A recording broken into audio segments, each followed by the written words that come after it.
Well, good morning, everyone. It's Friday, September 12th, 2025. Here with the launch of America's new golden age.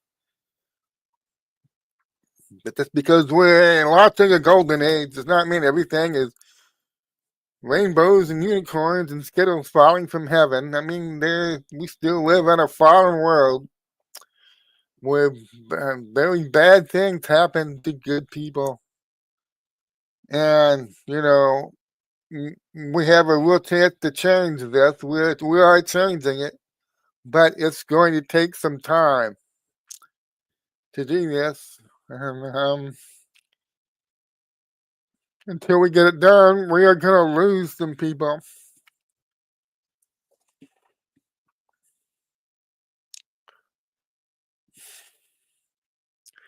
And we lost Charlie Kirk 2 days ago. And in some ways, it's still settling in for me, even though I never met Charlie Kirk. I say, I shook his hand once. Well, I don't really consider that meeting somebody or being friends with them and getting to know them. You meet some guy in passing and you shake his hand as he's passing by, which is essentially what happened. I was at one of the CPACs. I can't even remember which one it was. I think my first CPAC was in 2019. I went to 3 in a row. I think I went to 2019, 2020, and the CPAC in 2021.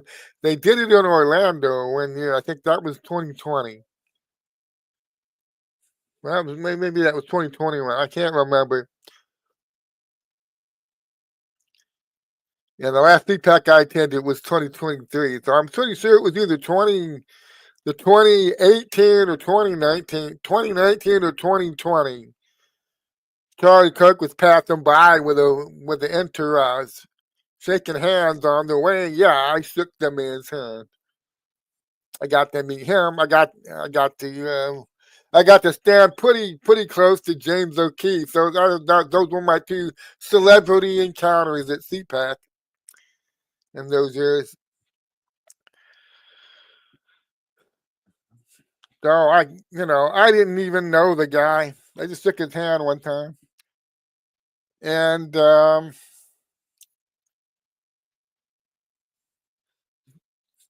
this is one of the amazing things about the age we live in. You can encounter people. That's the best way to say this. I'm still drinking my coffee. I'm still waking up. Okay, the wheels are turning in my head. I've never met President Trump either. I feel like I know the man.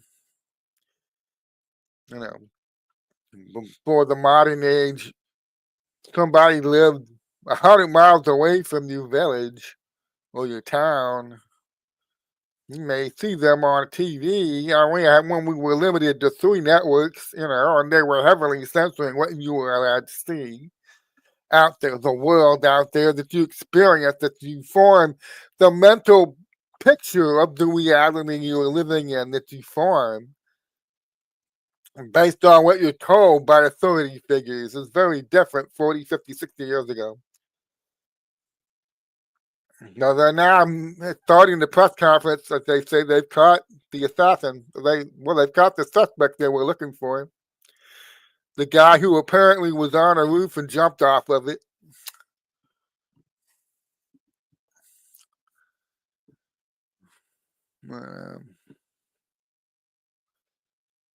I'm not going to do a blow by blow of the press conference, by the way. I have a train of thought I'm going to stick with. I'm sure many of you are watching it live anyway.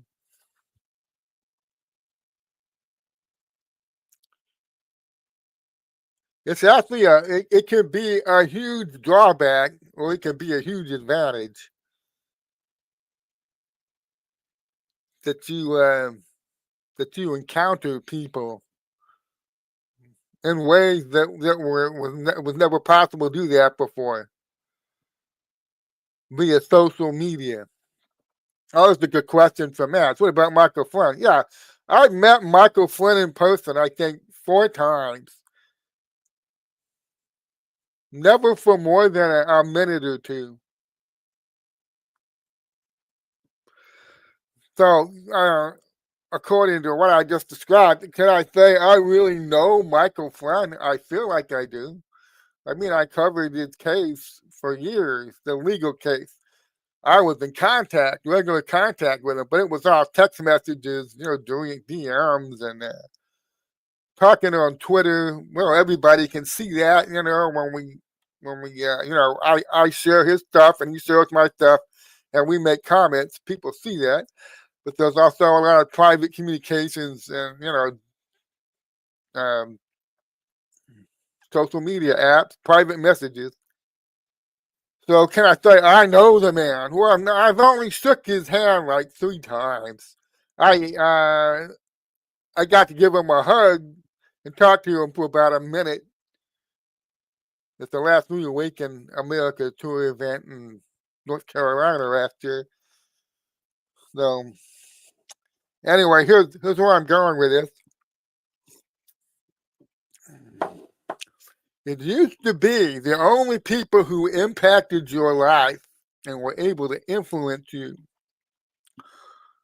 to dark or light, for good or bad, for good or evil, were the people who were in your immediate circle. They had to live near you. They had to live in your town. They had to live in your city. Up until recently, like the last couple of decades, somebody who lived 500 miles away from you may as well be on another planet as far as it comes to their influence in your life. And so, Charlie Kirk was a massive force in this country, and I don't think I really understood it until he was gone.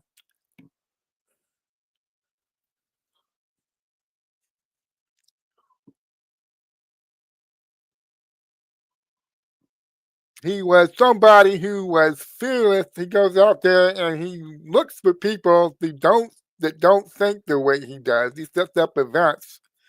Now, yeah, people are there personally with him and does these events, but a lot of his impact was on social media, creating Turning Point USA and getting young people involved. And I'd say probably about half of the cultural force that this young man was able to exercise in our country was based on his being able to influence people he never met, people that never even got a chance to shake his hand like I did.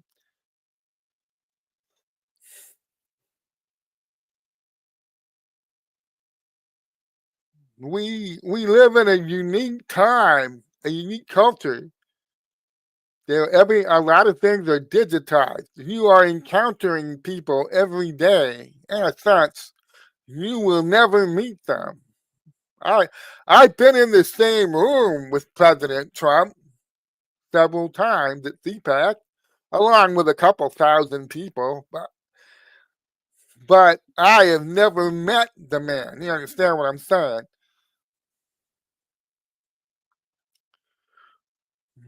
It used to be through the radio or the newspapers, and television makes it more immediate. Before TV started in the 30s and 1940s,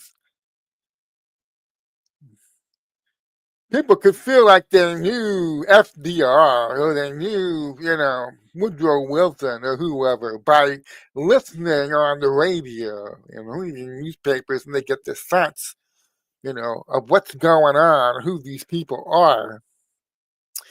Now, we live in an age where it is far more intimate than anything that the world has ever seen. You can encounter great good if you look for it. And here's something I wanted to address from what I was been constantly seeing over the last 48 hours.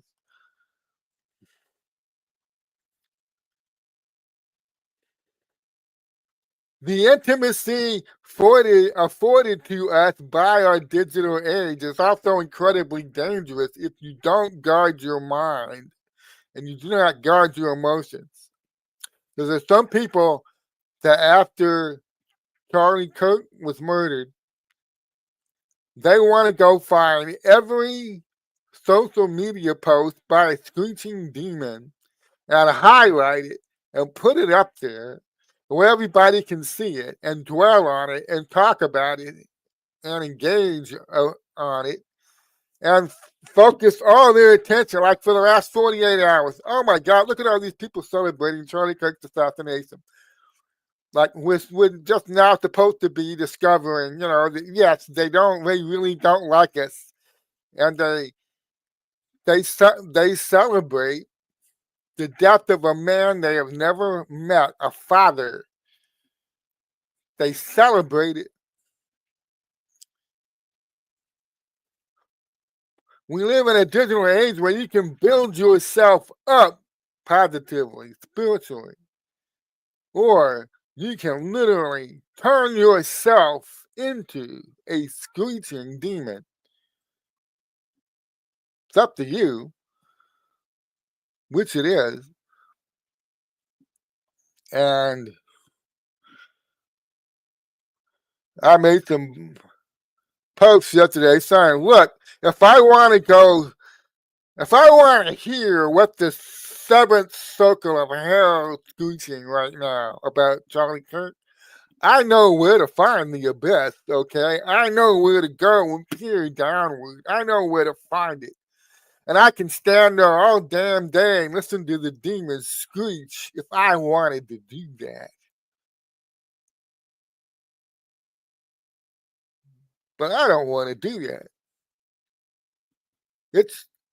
It's not healthy to do that.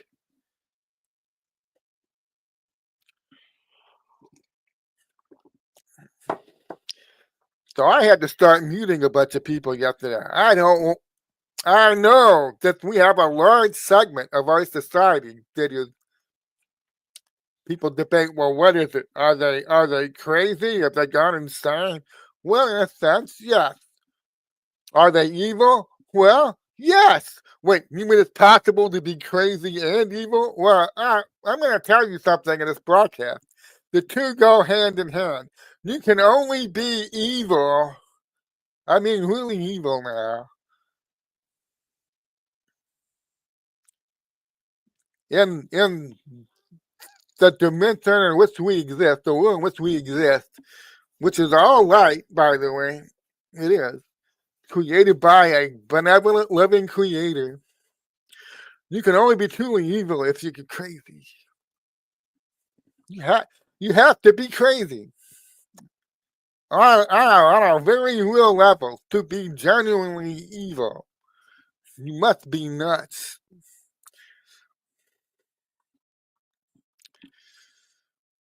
That's why most evil makes no logical sense. Have you ever noticed that? Yes, it's true.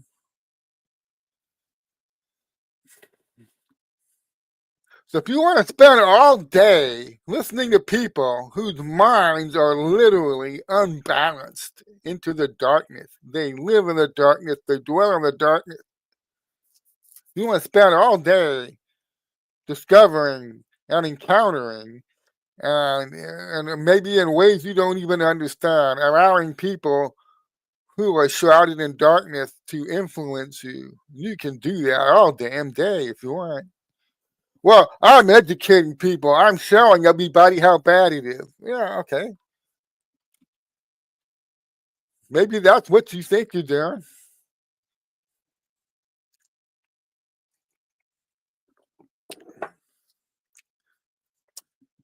Yes, it's good to focus some attention on this. The fact that there's a large segment of our society that is literally descended into madness. There's value in that, don't get me wrong. But this obsession with constantly, oh my God, look what they're saying now, over and over and over and over again. Yes, yes, thank you. We know. We know these people exist. We know they have serious problems. We know that. Let's fix it. Are you aware of this? This problem was actually far worse back in 2020. Did you know that? It was even worse back in 2016. In other words, all these people just now discovering this. Oh my God, look at all these teachers. Look at all these medical workers. Look what they're saying about Charlie Kirk. You should have been around when Rush Limbaugh died. You think this is a recent phenomenon? Well, it's not. And there's more people. There were more people back then. You see, a lot of people broke into programming since 2016. The base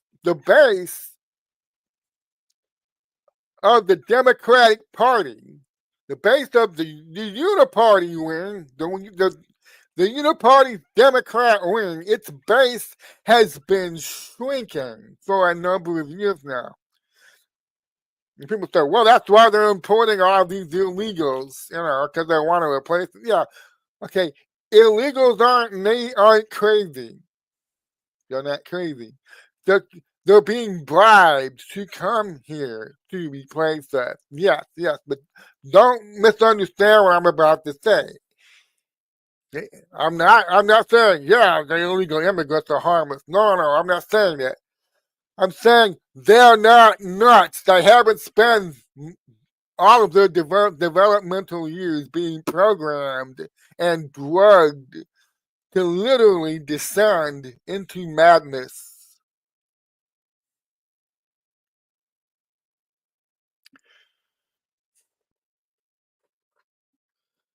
A sizable chunk of our native population has been drugged up and programmed for a long time now. And one of the most positive developments of the last 10 years, thanks to the Great Awakening that's been happening, is the millions of people who used to be trapped in the Democrat base because they were programmed, and many of them very likely drugged up to make them more programmable, okay, they've stopped taking the drugs and they broke their programming and they joined us. Okay, one side in this keeps getting stronger, the other side keeps getting weaker. Ah. Boomers and black pillars refuse to recognize it. Oh no, we're growing weaker. Those assholes are growing stronger. There's more of them than there is of us. Yeah, that explains why Trump is back now doing all the shit he's doing. Yeah, because we're losing, you know, and we're getting weaker and weaker every day, and those bastards are getting stronger and stronger. There's people that sit around all day and tell themselves this shit. Yeah, I call them black pillars.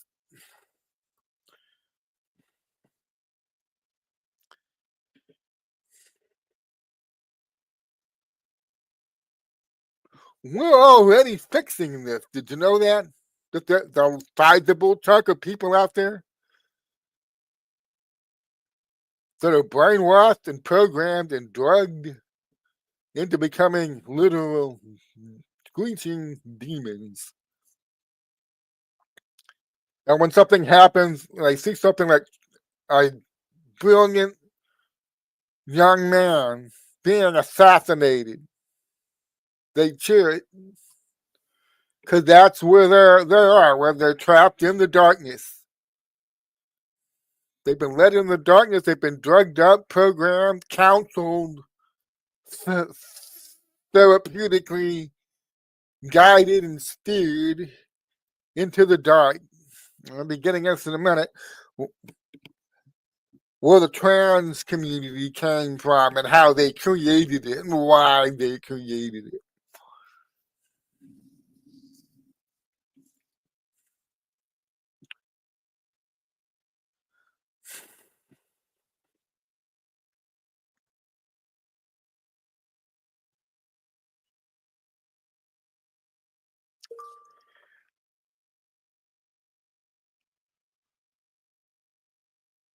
We're the side that's winning. See, we broke their matrix. I said this leading up to the 2024 election. Congratulations, we did it. We broke their matrix. The fake news media matrix was the biggest freaking programming tool they have. Academia, okay, yeah, okay, the public schools, yes, I understand. There's a lot of programming that goes on there. But as far as mass media programming, the promotion of fake narratives, the suppression of truth, and the constant promotion of fake narratives, fake news media giving everybody a completely false sense of what's going on in our country and around the world was the crucial foundation of their brainwashing and programming agenda. They have to have that working. It has to be working at optimal levels for them to get anywhere. And we broke it. Okay, and I always have black people come at me. Oh, you're nuts. We didn't break shit. They grow strong. Look at all the lies they're still telling. Yeah, talk about looking in the wrong direction. Of course, do you see what they're doing after Charlie Kirk? They're still sitting there babbling, lying bullshit. So what do you think I mean when I say we broke their matrix? You think I'm saying that all the usual suspects aren't sitting in front of the cameras on CNN or MSNBC, ABC, NBC, CBS? They're not sitting there on the designer clothes and the perfectly correct hair, babbling the same inane shit, same lying shit they always have. No, that's not what I was saying. They're still there. They're still doing that. So what do I mean when I say we broke their matrix? Long before the 2024 election got here, what do I mean?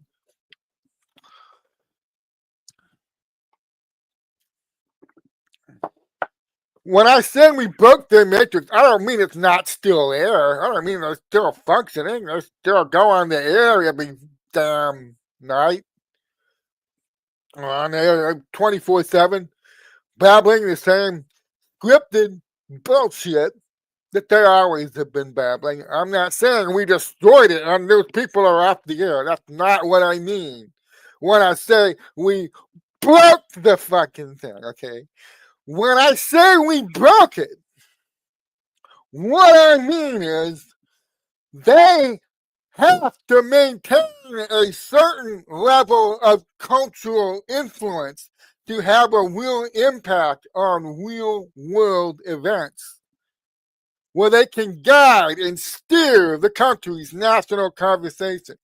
They have to have a level of influence, of control over the national dialogue. And I really think by 2020, we had already crossed that Rubicon, especially when we forced them to come out.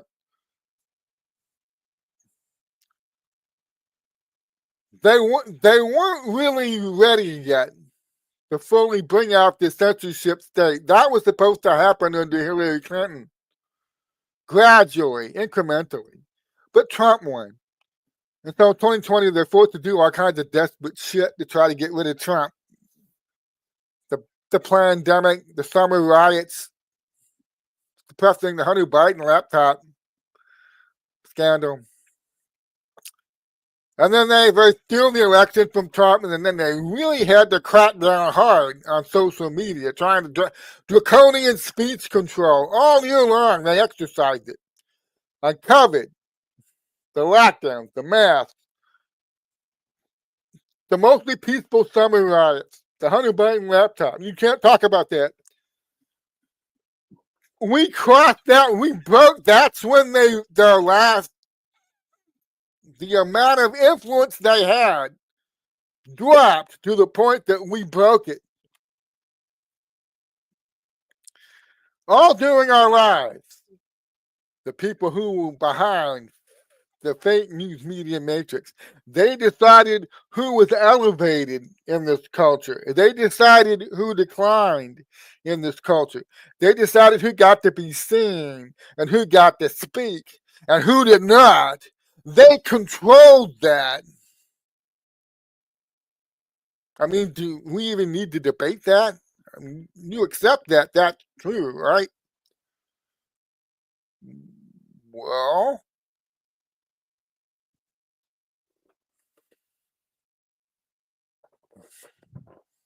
what happened?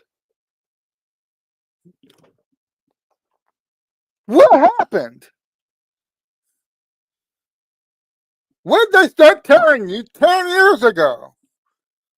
We're gonna fucking destroy that guy. When he's not gonna be heard, he's not gonna be seen. By the time we get done with him and his family, his whole family, there ain't gonna be nothing left but a greasy spot. We decide who stays on the national stage.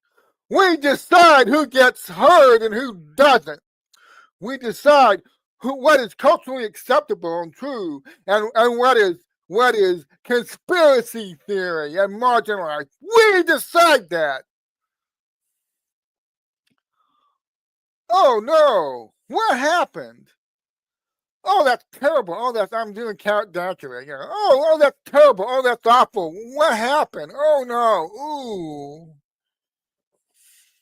What happened?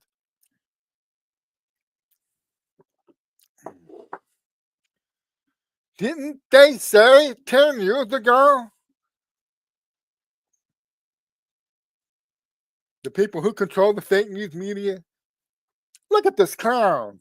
Look at this golden haired son of a bitch coming down that golden escalator. He has no idea what he's getting into. We're going to utterly fucking destroy this guy. Well, here we are, 10 years on. They're programmed to utterly fucking destroy that guy. How's it going? I started telling people, okay, back in 2020. Maybe that was early, you know, for some people to be hearing this, but it was already true, so I started saying it. We have broken their matrix. We broke it. They keep telling us they're going to destroy them. They keep telling us MAGA is headed for exile, cultural exile. We're going to totally fucking otherwise you people. We're going to make you disappear from our country. You're going to be absolutely, completely, 100% culturally marginalized. Did you see Donald Trump posing with the New York Yankees yesterday? Can you imagine the amount of cognitive dissonance some people are suffering right now after they invested all that time, money, blood, sweat, tears, prayers to bear. Prayers to bear. Yeah. For 10 years to destroy this guy. And the culture is shifting so fast in his direction, they can't even believe it. Yeah. Their matrix. We broke it.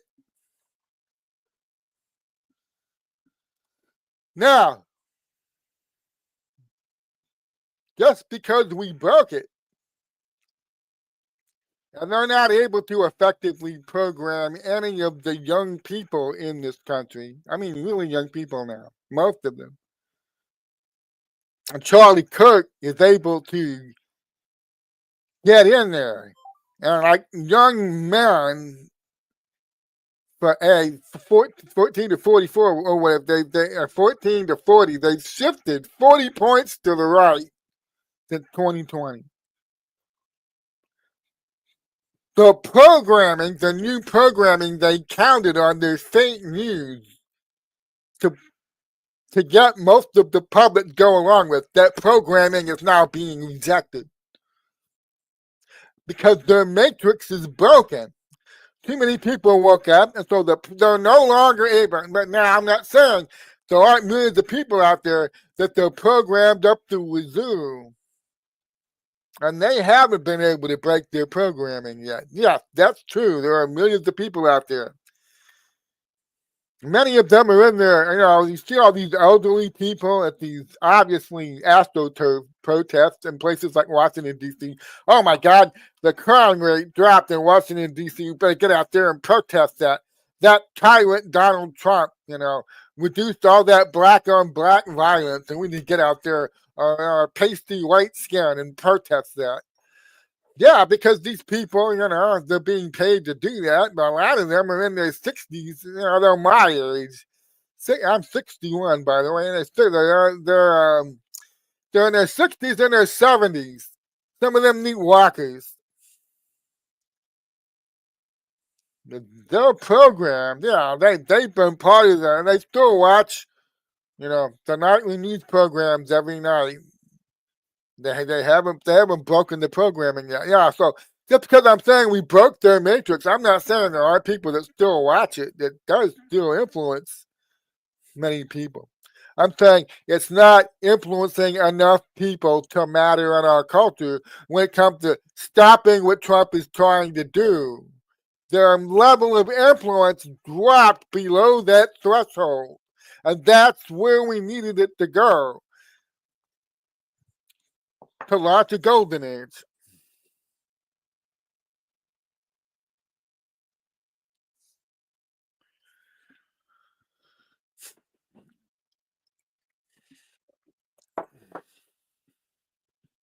But that's only one half of the equation. The programming. Still there. They're still trying like hell to program as many people as possible. But one reason they haven't been able to stop Trump is that too many people woke up, their level of influence dropped below where it needed to be for them to guide and steer the country where it needs to go.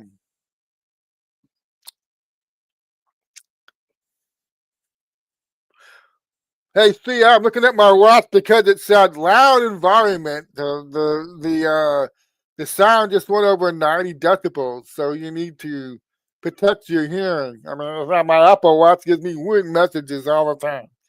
I'm like, what? There's just me speaking here. What does it mean, loud environment? Maybe I should tone it down a little bit.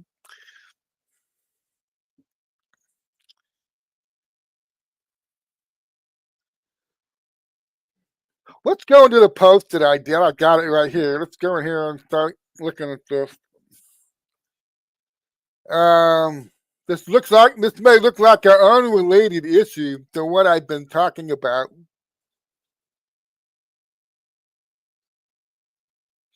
Media programming, the fact that they program people, they brainwash people, and that there's extensive use of, I struggle to say this word, psychotherapeutic drugs. I'm not sure if I'm even saying that correctly.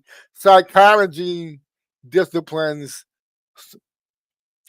that use drugs on patients to put them in a suggestible, mind altered state. Okay. Let me read this to you. This is the post I made the other day. Well, I'm still trying to process what happened with Charlie. And my mind's moving 1,000 miles an hour, and I can't stop. I posted like 3 columns in less than 18 hours, and I posted all kinds of stuff. And I think I suddenly had an epiphany. Okay, there weren't enough camps to divide Americans into for them. It wasn't enough that they've been using their media control and their academia control and their public education control. And I would add to this now, their medical establishment control. And everything else they control to foment division and discord between, take a deep breath here, Men, women, adults, kids, whites, blacks, Latinos, Asians, rich, poor, religious, non-religious, Christians, Muslims, Jews, Hindus, Republicans, Democrats, conservatives, liberals, libertarians. Oh, that wasn't enough for them to create endless strife and division and chaos between all those real groups of Americans. They had to go and invent a new one, a fake one, to create new divisions and new chaos and new massive amounts of discord in our society. And yes, new violence.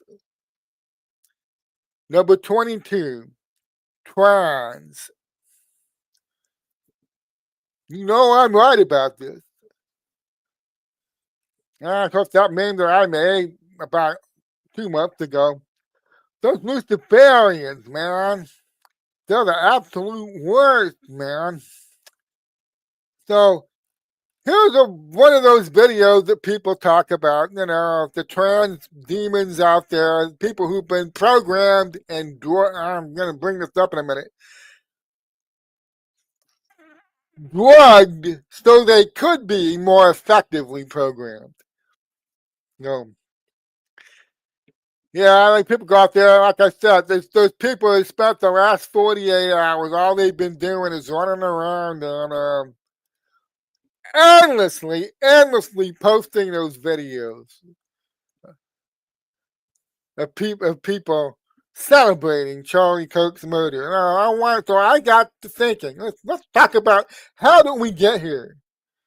Now, the number of people, you got to understand, it's another thing we're going to go into when it comes to what you allow to influence you on social media, which is what I began this broadcast with.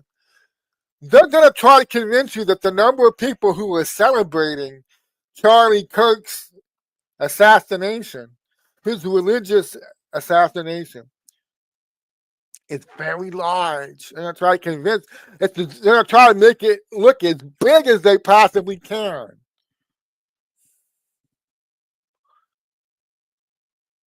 Why would they do that?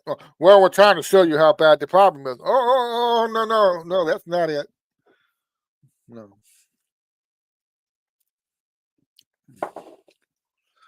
They're trying to make it look like there are a couple million people out there in America celebrating a 31-year-old father of two, a devoted husband, being ruthlessly and viciously shot down while he's sitting there talking to people. The massive amount of people now.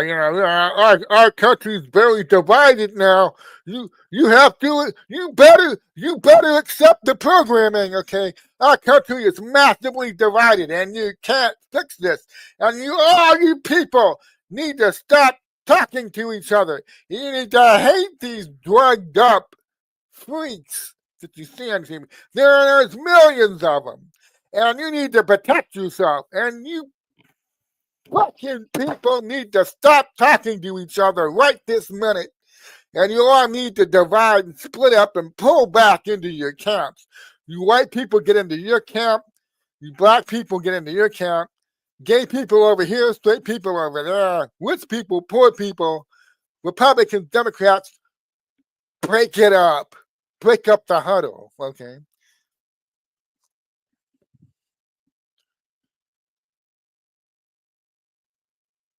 Yeah. Pay attention to who's trying to program you to do that right now. You better stop talking. You better stop. You better stop trying to talk to that other side.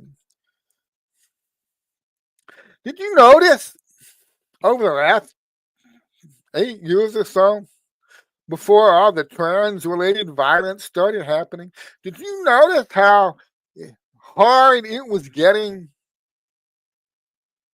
to keep all these American groups separated from each other? Did you notice that?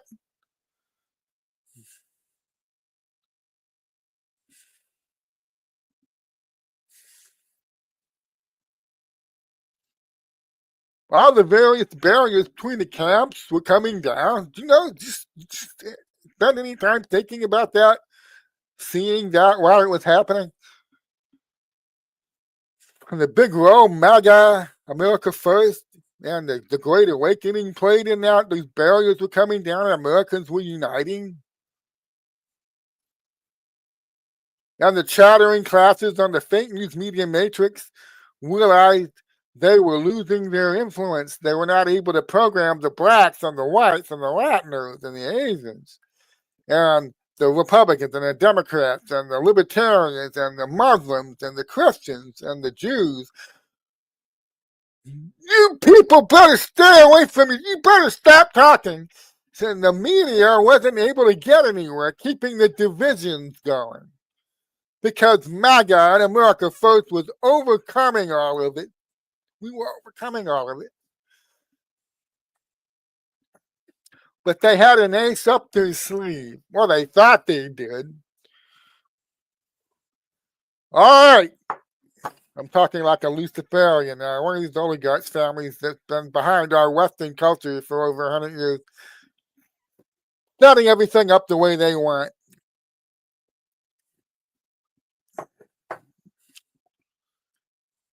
All right. They figured it out. They're overcoming the divisions we create, keep them separated in the weak while we exploited them and controlled them. Okay. They figured it out. The whites and blacks, Trump and MAGA are getting them to come together. Shit, look at Kennedy. Kennedy's joining, getting the Democrats. Oh, people around Kennedy are Democrats. Kennedy's joining with Donald Trump. Tulsi Gabbard. Okay. This is bad. This is really bad. The usual divisions are not working. But thank God we spent the last 50 years creating our own new subgroup that we can now turn on these other groups and create new divisions and new strife and discord and chaos in the society and get everybody to fight this new group and get and create division and chaos and violence. Meet the trans community. And I'll tell you what, when you start researching where the trans ideology came from, how they went about fastening the idea in their heads, and the steps they took to begin trans therapy, and how they went out and found recruited candidates to become trans, and the type of therapies that are used to create a trans person, and the amount of drugs that are used, types of drugs that are used in creating trans people.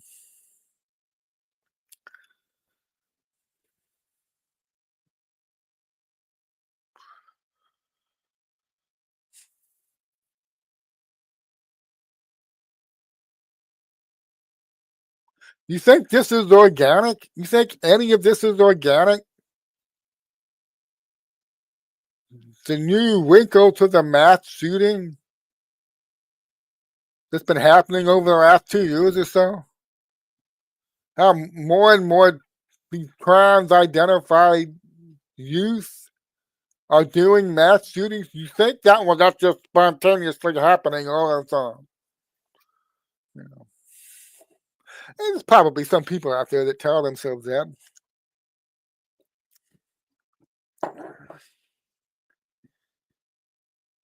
It ain't organic.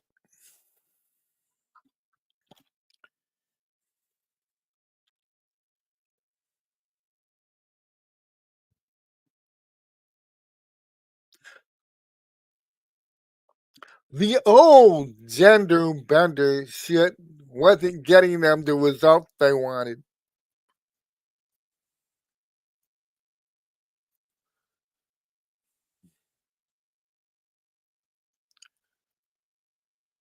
One of the biggest divisions in America, up until the last 10 years or so, was between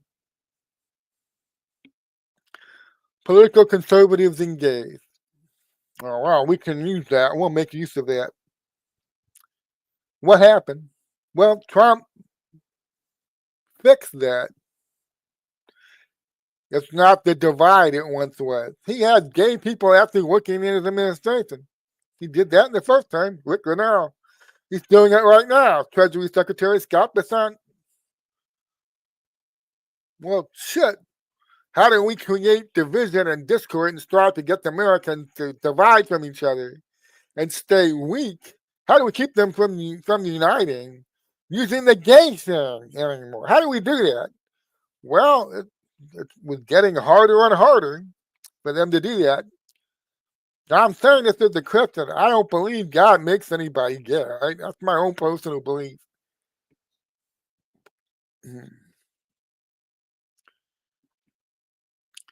But when you look in the political realm, you don't have a purity test. All right, no gays in our administration.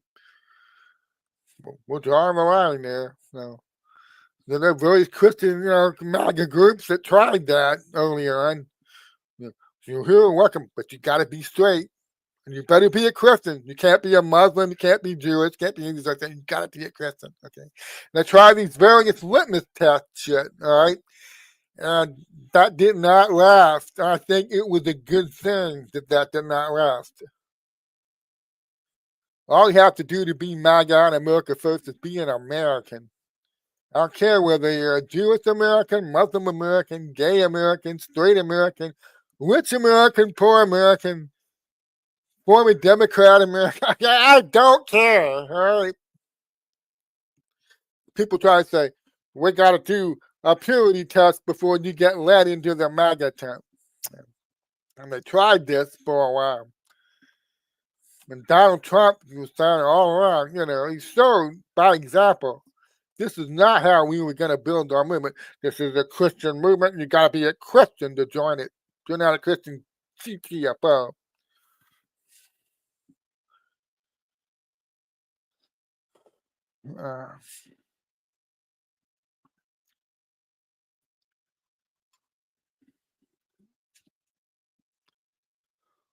When the old divisions have been solved by a movement being led by very smart people, and you're having a hard time getting the Trump base to turn on itself and attack itself and split itself up into the various subgroups that you would like to see. Okay. Now, more of the people outside that movement are resisting your programming. They're resisting it. And they're not taking the drugs anymore. They're actually getting healthy. Okay. Wow, this is bad.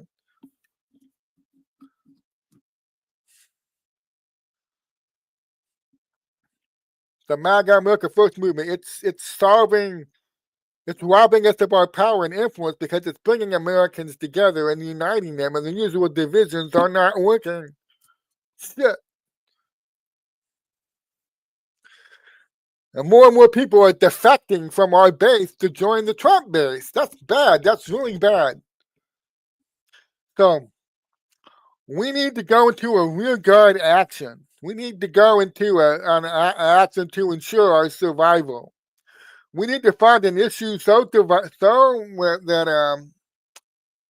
our core base that we know we'll never lose. Okay, we got to work hard at holding on to and maintaining that core 30-40% of our base that we successfully programmed that they'll probably never abandon us no matter what kind of absurd shit we tell them. All right, probably about 25 to 30% of that Democrat base. We need to create an issue so divisive, so discordant. It will trigger them to unite for us.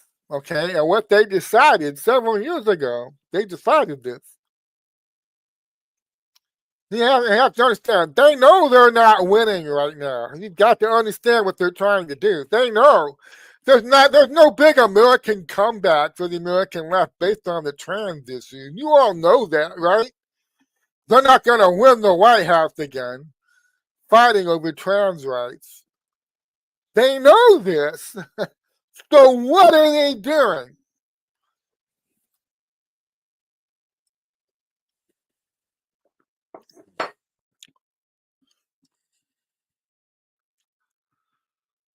They're fighting a rearguard action to hold on to that base, that core base.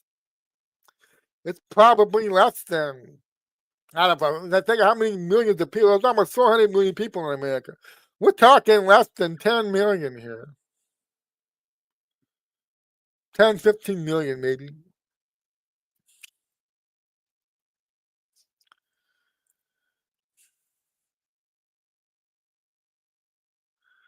People that they have drugged and programmed, that they want to make sure they hold on to those people.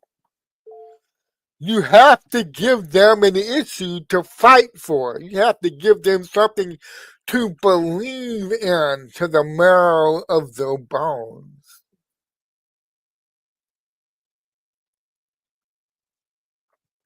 It's got to be based on, and I realize I'm getting into deep psychological stuff here. Some of you probably are not ready to hear some of this.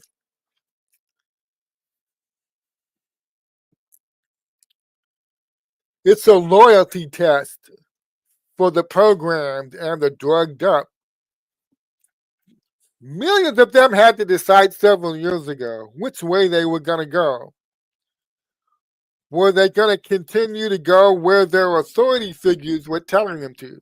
Now, trans rights are human rights, and we're doing this, and this is societal progress. This is the future. This is where our culture is headed.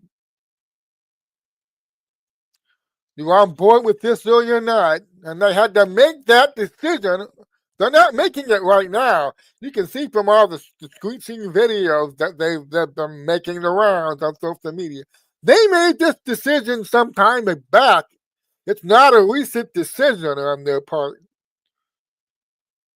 They made this commitment years ago to retreat into madness. They made the decision years ago that no matter what they were told, they would believe it. And our leaders told them, you will defend trans rights to the death. This is non-negotiable. This there will be no retreat on this. And they all had to make that decision. Now they understood when they did that, the sensible people that were left, the sensible people that were left in their base were gonna leave. They understood that. But you have to understand what they're trying to do. They're trying to survive. This is about survival. They know this is not a winning issue in elections. Yes, they're rigging our elections. I know that. But think of how absurd it is. If all of your electoral politics end up becoming, this is like abortion used to be the big litmus test. Imagine if trans rights become the new Democratic Party litmus test. And you're trying to say you're winning elections based on that. Okay. During a great awakening, they know they can't get away with that.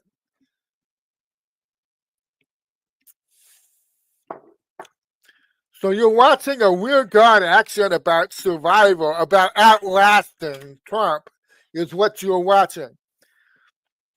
We're going to have to outlast this son of a bitch. To do that, we need to hang on to that core 25, 30 million base that we have. We've got to hang on to it. We give them a loyalty test based on trans rights.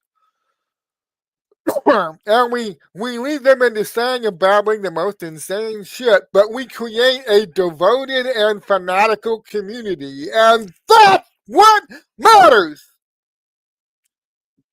A devoted and fanatical community that will never abandon us, no matter what absurd shit we program them to believe.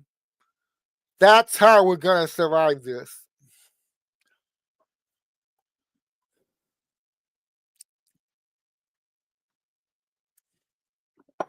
Yep, that's what you were watching.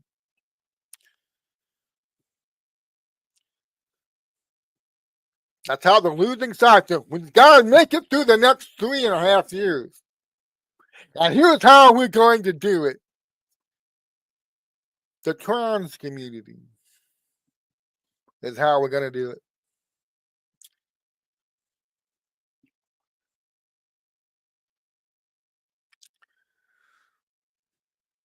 Everything I just explained to you, though, you have to understand.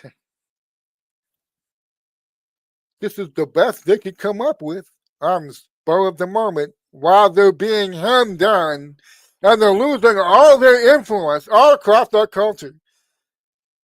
I can't tell you how much it must have infuriated some people to see Donald Trump posing proudly and the New York Yankees all posing proudly with Donald Trump last night. I mean, the day after we lose Charlie Kirk, did Trump show any fear? Did Trump back off? I'm like, well, I guess I better go into hiding now. These people are serious about this. No, he goes to the 9/11 memorial ceremony in the morning, and then at night he goes off to a baseball game at the ballpark. He ain't hiding. The man doesn't hide.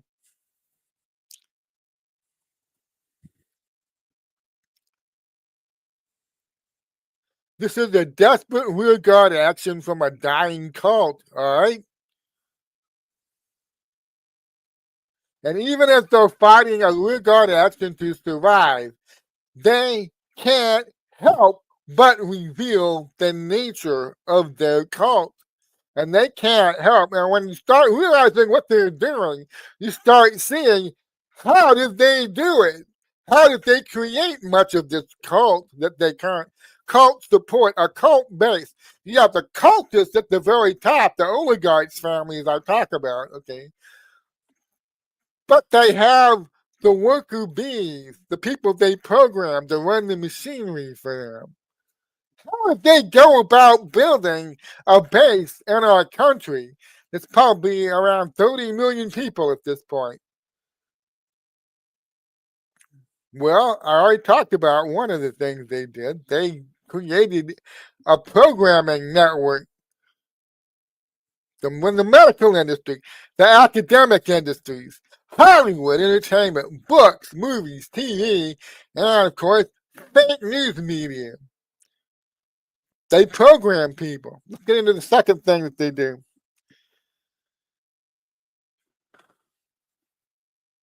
Because a lot of people don't grasp this. Don't grasp it.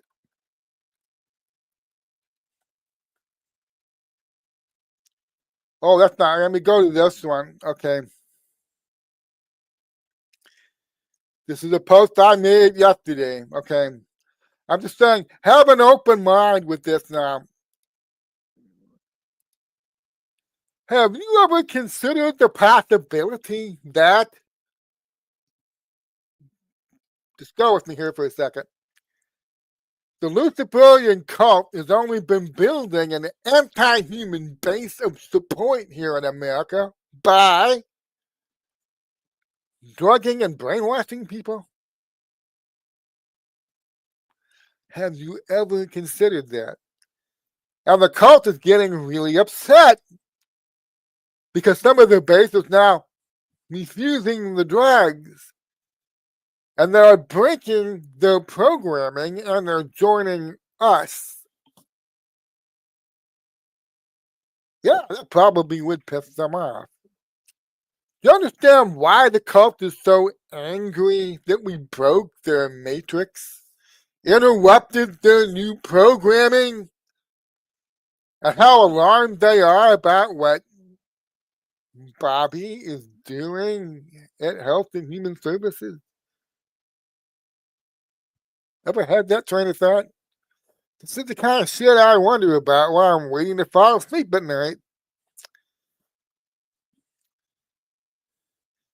If Bobby succeeds in doing what he stated he plans to do to Big Pharma and their psychotherapeutic drug agenda, how big will the cult base be in just a few years? They can't program people with fake news or academia any longer. And they can't put people's minds in a suggestible state with their SSRIs and these other drugs. What happens to this cult when it can't maintain even limited vestiges of control because they can't program or drug enough Americans any longer?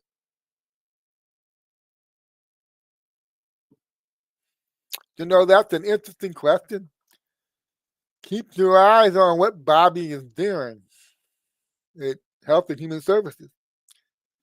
He's very openly talking about we need to examine the role SSRIs play in mass shootings, and if we're vastly over medicating our children, not to mention the childhood vaccine schedule, which they ballooned from like 5 shots in the 1970s all the way to 70 plus today.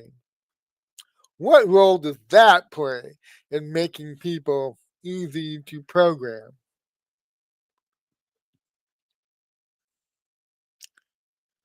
Now, I'm not going off on a tangent here. I'll talk about a Luciferian cult. Part of my study into this a couple of years ago involved a deep dive into occultic practices and Luciferian ideology beliefs. So, through history, a key part of occultist and Luciferian practice and worship to get in touch with the fallen angels on the other side involved putting the mind in an altered, suggestible state via drug use. Now, if you were an evil Luciferian cult made up of some fantastically wealthy oligarchs' families, how would you go about making this drugged up programming occultism look modern, cool, sophisticated, and medicinal, and give it the appearance of being cutting edge modern medicine? How would you go about doing that? Conversely, what would you need to attack, marginalize, and suppress, keep people from realizing what you are doing? Well, I believe you would actively do. The Biden occupation that we underwent for 4 years, where you had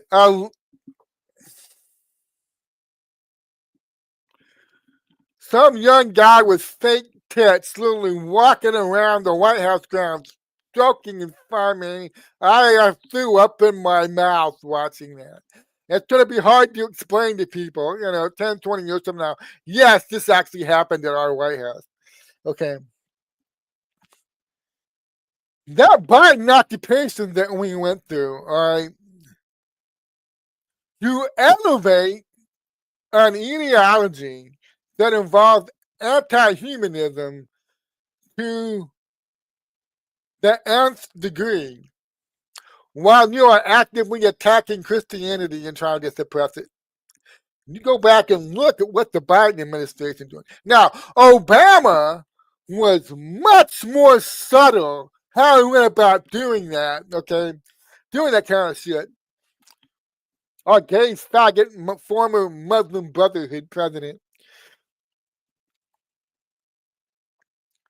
Obama was far more subtle how he elevated trans shit while suppressing Christianity, using the official levers of power to do that. And when Trump came on, they were all used to doing this, and Trump tried to change some things. But remember, Trump had very limited control in that first term. What's he doing now? He's directly challenging the trans shit. He's removing it. He's ending it. At the same time, what is he doing? That's the next post in the thread. Trump came right out and told you back on the 10th, September 10th, 2 days ago, at a Christian event, that Christianity has been under constant high level attack in this country, and he's putting a stop to it.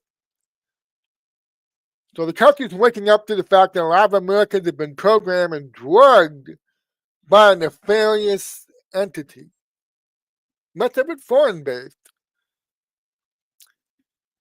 And quite deliberate steps are being taken by this current administration to address this situation. Christianity will no longer be suppressed in this country, it will be promoted. At the same time, Satan's madness, or what I call the deliberate sexual confusion revolution that's been foisted on this country by this foreign entity, is being removed. Okay? How did this entity respond to this? Trump coming out and deliberately saying, we're getting rid of this madness. The sexual confusion revolution is over. Okay, we're going back to our Christian roots. Christianity will no longer be suppressed in this country. How did the foreign entity react to that?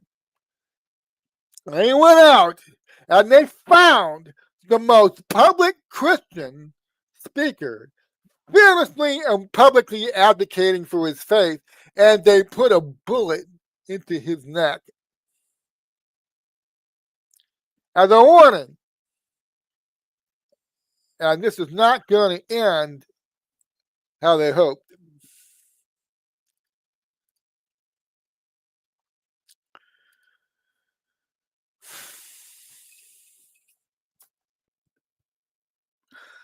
There's a column I wrote the other day. So go to my Substack and find it.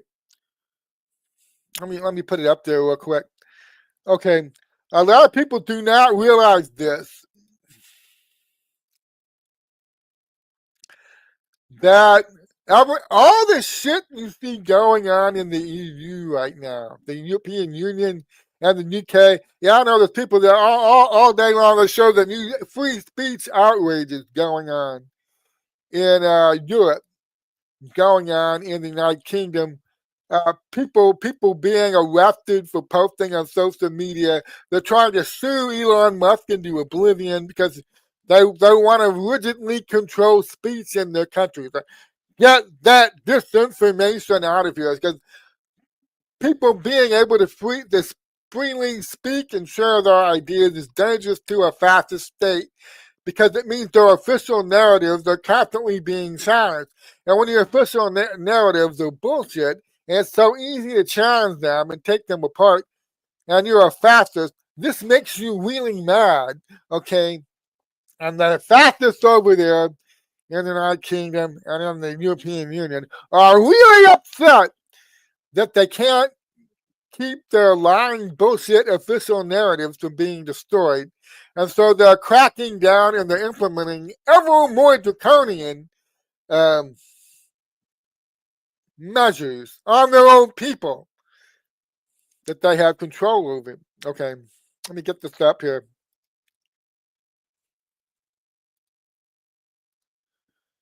All right.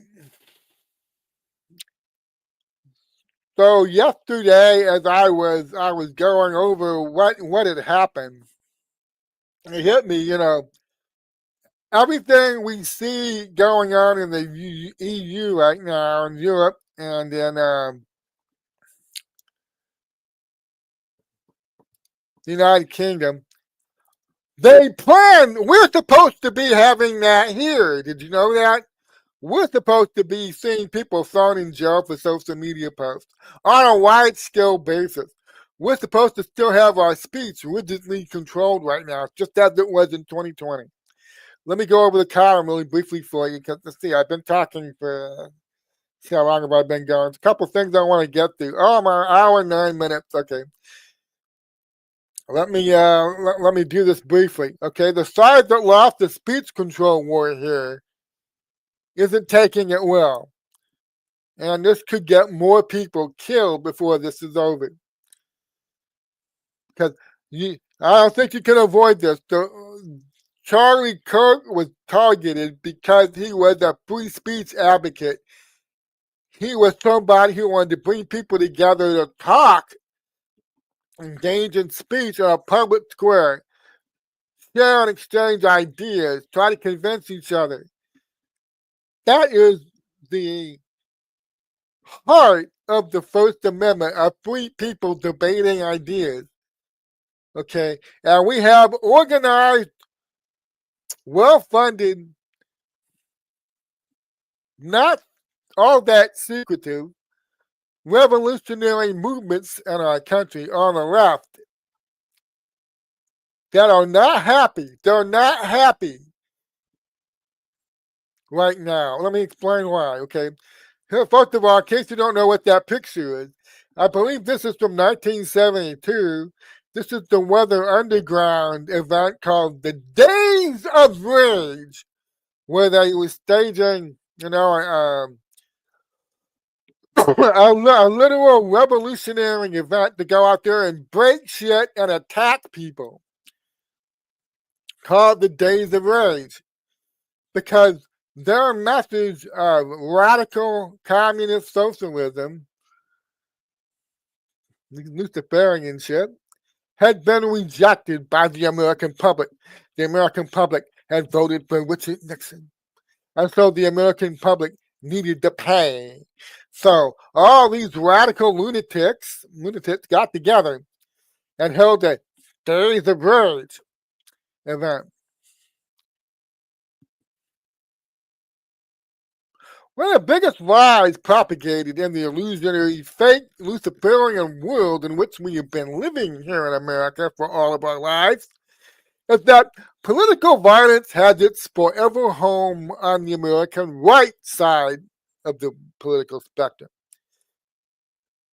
The actual historical facts say otherwise, especially when it comes to overt political violent acts like bombings and assassinations. If you took all the bombings in America and the assassinations carried out by the right, and you stack them up with all the bombings and assassinations from the left from 1900 to 2025, which stack do you think will be far higher than the other? Well, if you have to research this, it's an easy question to answer.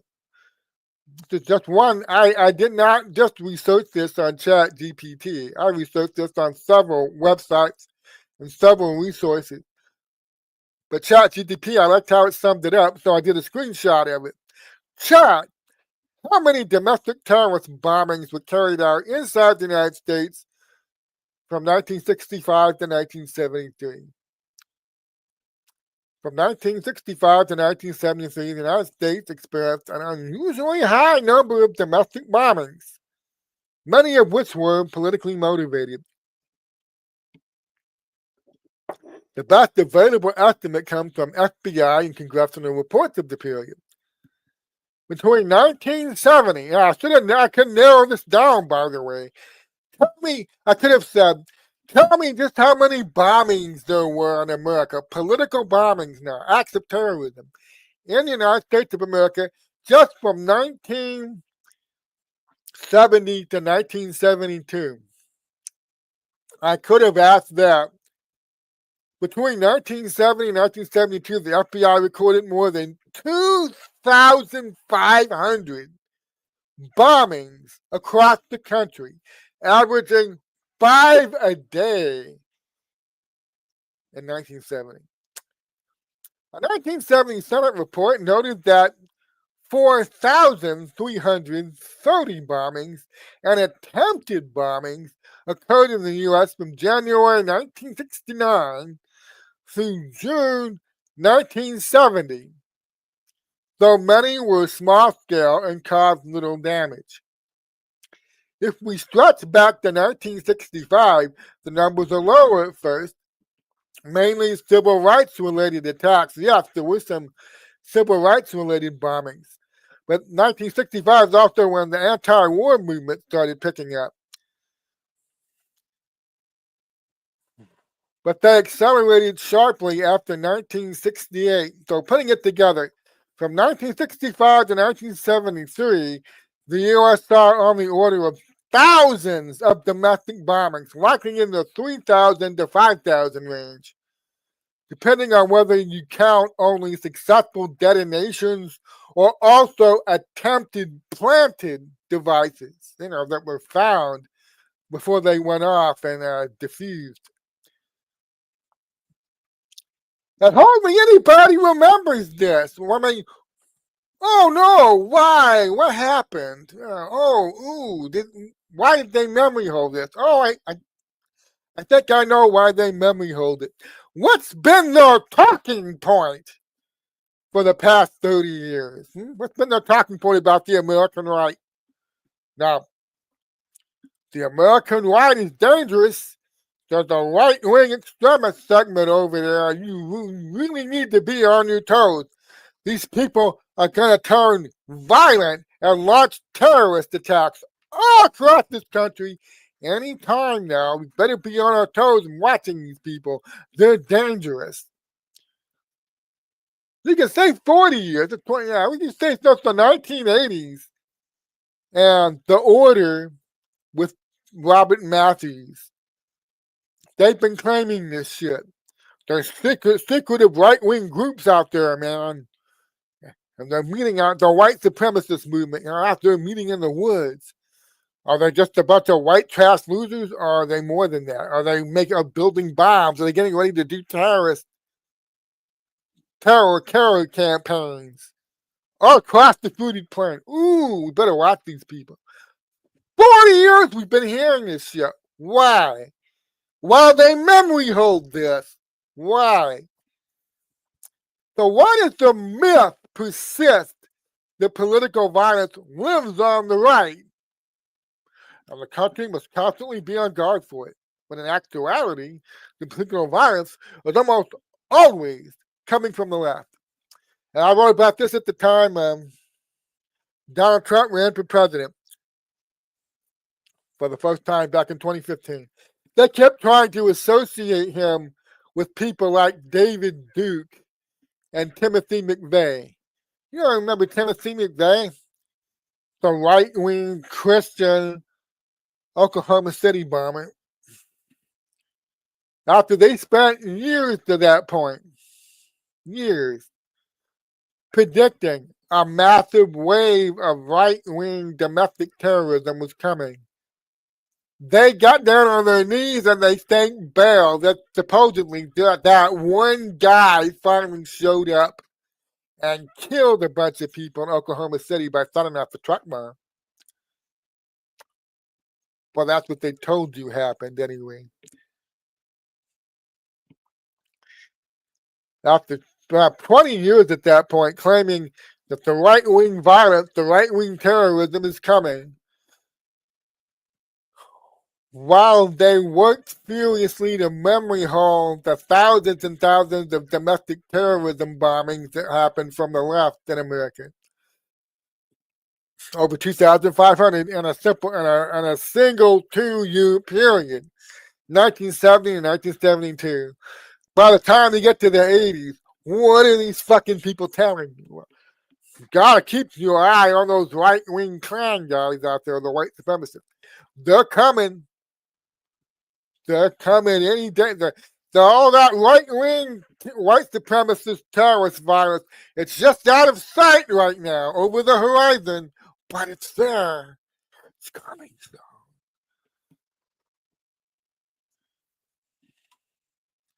And they built a massive ATF raiding team to handle all these white supremacist groups like the Order. And I'm coming around to the view that Bob Matthews was probably an Operation Gladio fellow. And they just used him and a group of operatives to do a series of robberies and murder a radio host named Alan Berg in Denver, so they could justify the crackdown they were planning to do on the American right.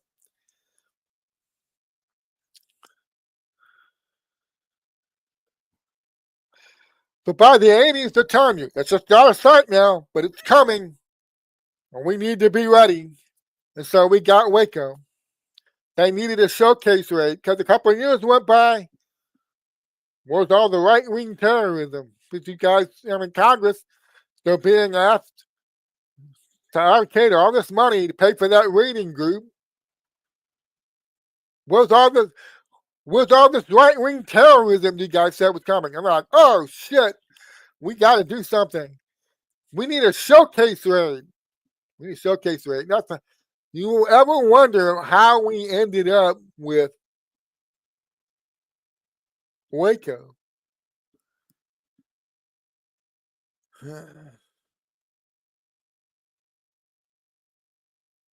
They needed to justify the funding for a raid team that wasn't doing jack shit.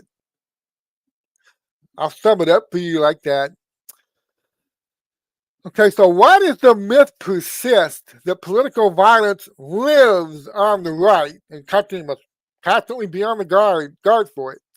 When in actuality, political violence is almost always coming from the left. Well, that's also easy to answer, even if the answer is disturbing. The oligarchs' families who own and have controlled America's fake news media for generations and who own all our academia, all our universities, have also infiltrated and captured many of our institutions via bribery campaigns to demand this fake narrative be promoted. So the St. Luciferian oligarchs that own all our universities who are quite happy to throw their doors open and welcome all these dangerous right-wing violent terrorist radicals, revolutionary radicals like Bernardine Dohrn and Bill Ayers, and hand them professorships. They've been doing this shit since the 70s, okay? The same people funding that turn around, they demand a narrative be promoted that it's actually the American right that's the dangerous side of the political spectrum. And that's where all the domestic terrorism and acts of political violence are really coming from. And you're watching brain dead, brainwashed, or Luciferian assholes on your TV still parroting that narrative to you after Charlie Kirk gets shot.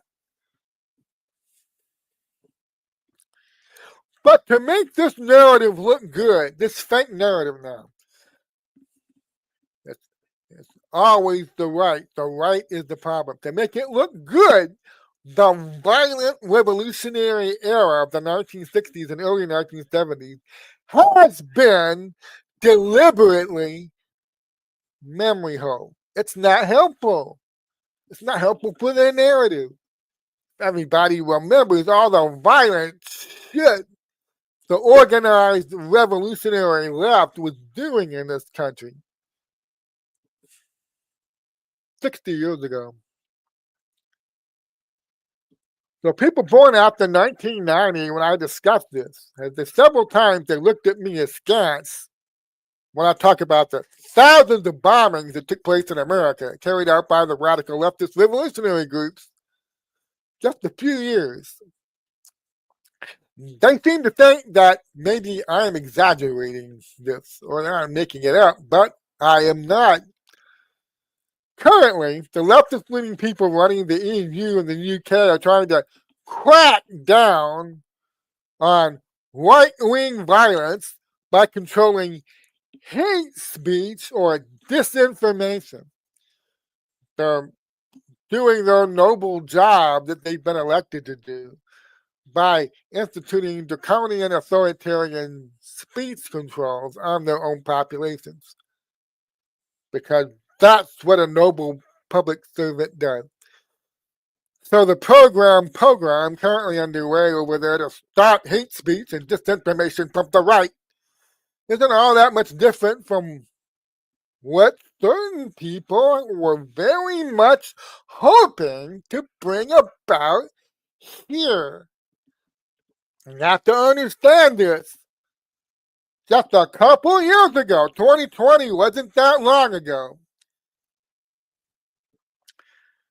The program underway over there in Europe to stop hate speech and crack down on disinformation from the right, and they're throwing people in jail. They're rigidly controlling social media and dictating what their citizens can and can't talk about. Okay, that was supposed to be. That was happening over here, and it's supposed to have been increasing over here over the last 5 years. And it didn't. Why? Well, we'll get into that. But it was supposed to be. There were certain people, very powerful, very influential people out there. They wanted that shit to keep happening here. And they wanted to keep it building and expanding and building and expanding. This censorship state. They put a lot of time, effort, money, and sweat and blood and tears, praise the barrel, into building a censorship state. And it's supposed to still be here. So, as in the EU and the UK, there was a very viable censorship state being constructed here by our own federal government, with the aid of various NGOs that are federal agencies were paying to do all sorts of things for them that wasn't legal for our federal agencies to do themselves. Well, see, according to the Constitution, I can't do this. So I pay somebody like the Stanford Internet Observatory to do it for me. I take tax money from the U.S. I take tax money from the U.S. Treasury. I'm not allowed to censor Americans. I can't come up with my own list of Americans who need to be censored. I can't do that. But I take money from the U.S. Treasury and I give it to an NGO in the disinformation space, all these NGOs that we created in a short amount of time, beginning in 2012. They're created to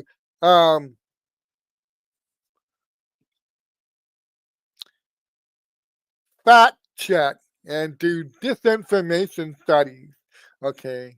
And we're going to pay them to come up with those lists for us, and they give us the lists, and then the list makes their way to the social media platforms. We see the federal government's not doing that. It's not somebody at the FBI or the DOJ or the FEC calling up Twitter and say, here's a list of accounts that are engaging in COVID disinformation. Well, they won't stop talking about that fucking Hunter Biden laptop. They keep spreading disinformation about that 2020 election. So I'm with the FBI. Here's a list of accounts we want banned. They can't do that. Constitution says they can't do that. But they found a workaround. I take money from the U.S. Treasury. I give it to this NGO. The NGO comes up with the list. Not me. I paid them to do that. But it's not me, it's them. And then the NGO gives the list to Twitter or Facebook or whoever the fuck, okay? They're the ones that do that. That's how they got around it. So yeah, they're literally paying NGOs to engage, help run a censorship campaign against American citizens to rob them of their free speech rights, their First Amendment rights. This was happening here in America just a couple of fucking years ago. You remember? I remember. Rigid speech control of mainstream media was being extended to social media to carefully restrict topics of discussion that American citizens could have with each other in the public square of Twitter, Facebook, YouTube, and other platforms. So, the draconian attempt to control all social media interactions on the COVID pandemic, summer riots, the Hunter Biden laptop scandal, followed by the stolen election. Okay, all that did was it caused a massive backlash from the American public, and it continues to this day. Had Donald Trump not won the presidential election of 2016, And had he not returned to the White House this year, after that 4-year Biden detour, it's not hard to imagine how much further along we'd be here in America towards that censorship state some people were so artfully and cleverly constructing for us. I mean, I think people like Obama and Hillary back in 2015 were falling asleep at night having wet dreams thinking about the kind of speech control they were going to have going forward when they were finally done constructing their censorship state. Wet dreams about the kind of speech control they were going to have at their fingertips. And here's something you can't forget. There's something you need to keep your eyes on this. The people who wanted to win all the national discussions and arguments on the important issues by default, who spent years of their precious time, efforts, resources, and money in the careful construction of that censorship state to ban and marginalize the other side's speech are not happy these days. They're not happy at all. And I'm beginning to suspect that this unhappiness with the direction the country chose to take in rejecting their precious censorship state for America First instead may have contributed to the tragic event in Orem, Utah 2 days ago. Because organized, historically violent, and now increasingly disenfranchised leftist revolutionaries in our midst already showed us what they will resort to when they're not getting their way. And they don't see a path forward politically where they can force the rest of the country to submit to their agenda. They can't win the argument. How are you going to win an argument when you need more boys running in girls' sports? You think that's a winning argument? It's not. They cannot win the argument. They can't come out ahead in the debates with their positions. That's something that, Charlie Kirk spent years proving that. Speech control,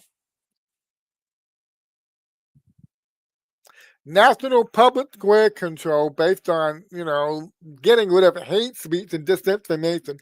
That was the one last best shot at keeping control here. And they lost it.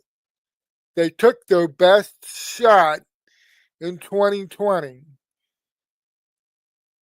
And their censorship state didn't get it done. They lost it. They failed. So in the EU and the UK, where people are now regularly being arrested for social media speech, the program that was intended for us by these kinds of leftists over here, we can see what they intended for us. And America that made it very abundantly clear we are not going to be doing any of that shit here. The clearest example of putting somebody in prison here in America for a social media post was Douglas Mackey.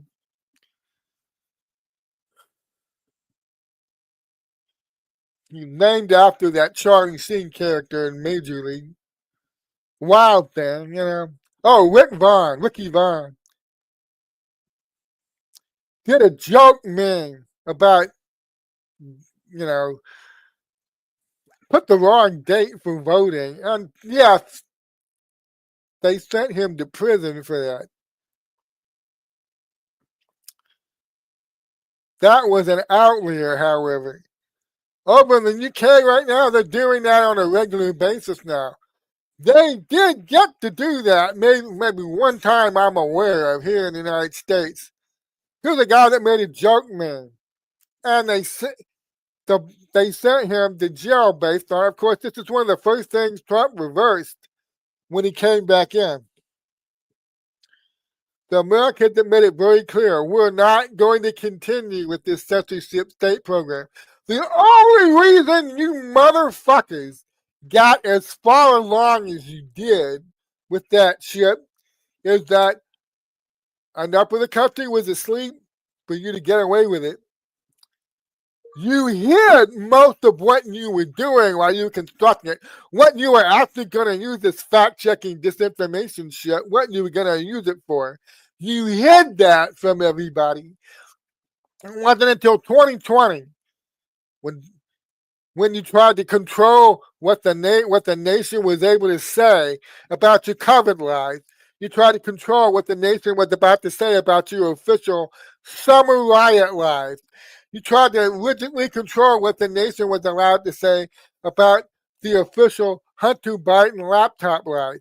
You tried to rigidly control what the nation was allowed to talk about when it came to how you being forced to blatantly come out and steal a presidential election right out there in the open. You tried to control what everybody could say about it. And we told you, we will not be continuing with this. Fuck you. We're not going to be doing any of this shit here any longer. And Elon Musk buying Twitter with a line in the sand.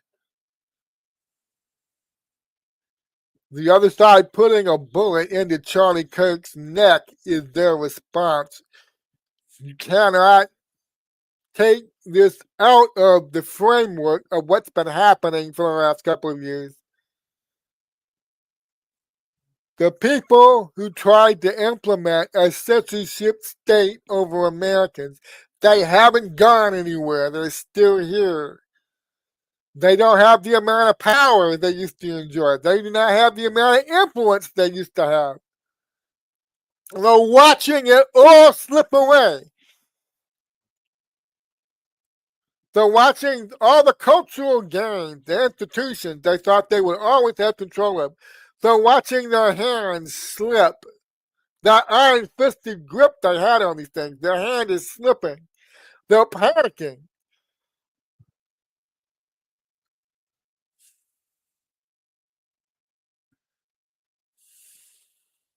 They're dying. And a dying animal lashes out. The death throes can be ugly.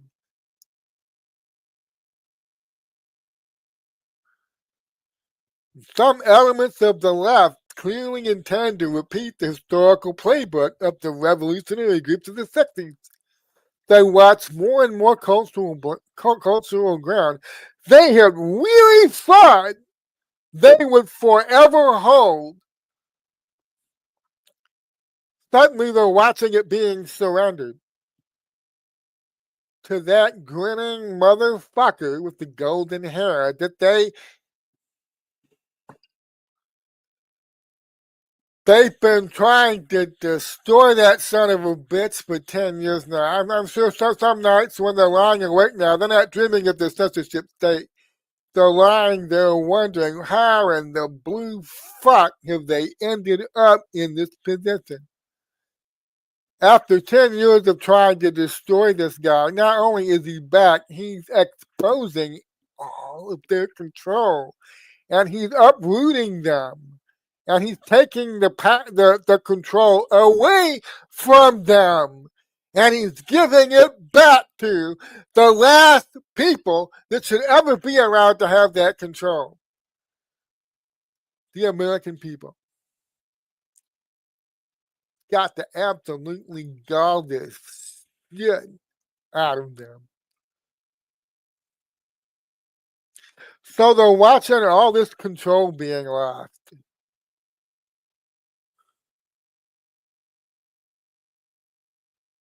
and they're fighting a desperate rearguard action, just trying to survive at this point. They need a revolutionary base of the most deeply programmed people to have a cause to champion, the trans cause, to try to ride out the Trump storm, try to ride out the MAGA storm, the America First storm. They gotta ride it out. And so the first person they go after to stop him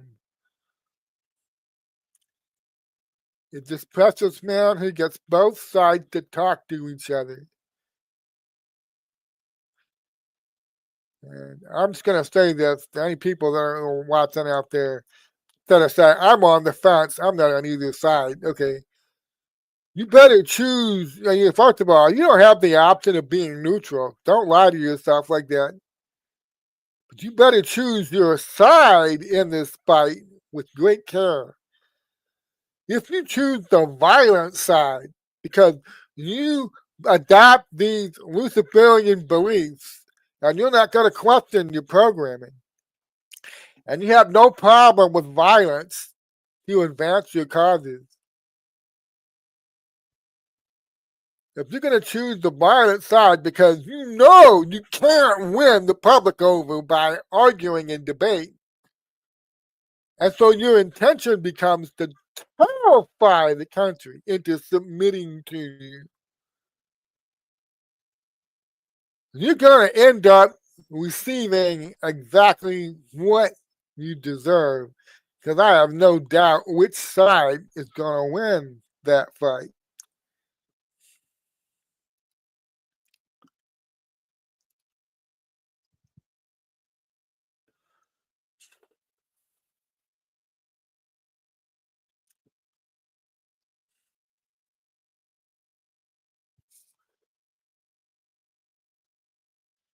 They bring out that grinning Pritzker, talk about how this is all Trump's fault. Charlie Kirk got shot because of Trump.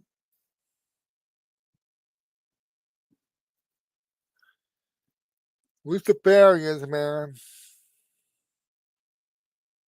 they're the absolute worst, man. They're all around us. We're a nation of almost 400 million people.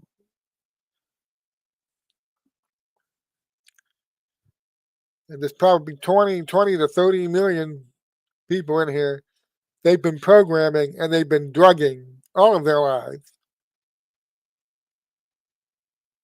But God works miracles. Keep talking to these people. See, I've watched 2 days now. People doing things like, as well. We need things like last. The only proper response to this is to destroy these motherfuckers. It kind of sounds tough, it's not the right thing to do. Is that what Charlie Kirk was doing? Why did they choose to kill him? Why was it important to them to kill him? I'm like, man, you're barking up the wrong tree if you think our response to this should be to get violent or stop talking. It's time to withdraw, stop talking to these people, and start trying to destroy them. Look,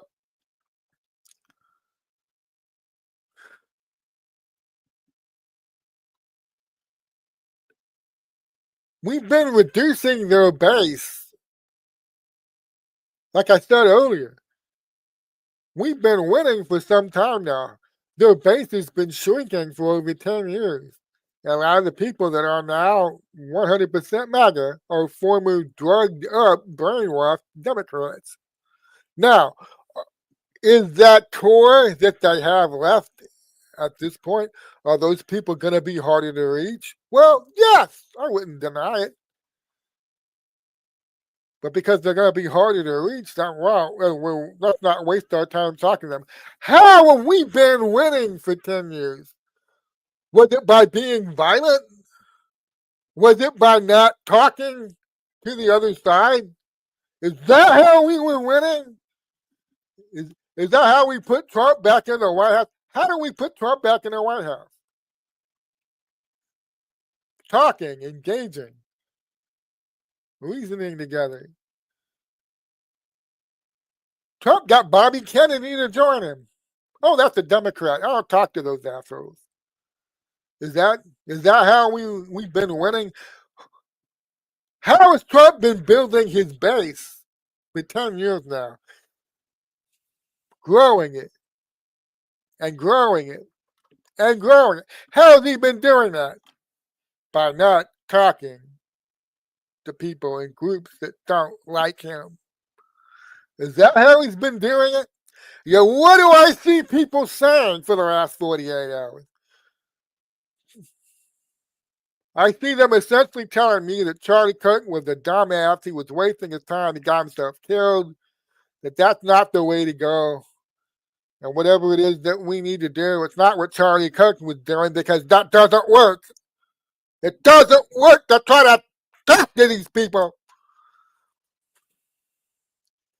And I understand some of this is just, it hurts. I know it hurts. And it's emotional venting. They're just venting emotionally. But we need to be clear about this.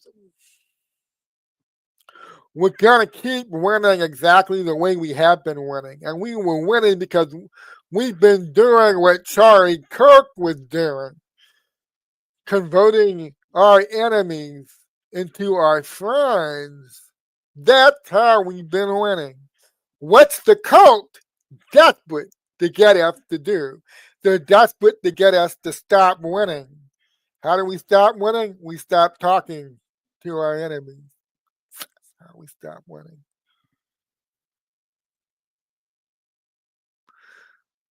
So when you see these alpha male accounts out there that are venting their frustrations and their anger, okay, take it with a grain of salt. They don't understand why Charlie Kirk was targeted. They don't understand why what Charlie Kirk was doing was working. It was working so spectacularly. They needed to remove him from the picture. And they're hoping that by taking him out, they could get all of us to stop doing what Charlie Kirk was doing. Let's not be dumb about this. Let's not give them what they wanted. Because this is how they do it. They divide people. They want you divided. They want you weak. Everybody in their own little camps, politically at war with each other. I talk about many times, you have to understand how they constantly try to trap you in a camp. Yay, Team Red, I'm a red American. Yay, Team Blue, I'm a blue American. I'm a Democrat American. I'm a Republican American. I'm a Libertarian American. Politics is one of the best ways to divide people. I was trapped in the neocon matrix for 40 years of my life. I know all about camps, okay? And the moment you see it, the moment you are, holy shit, I was trapped in a camp. I was being manipulated. I was being exploited. I was being kept blind to what they were really doing.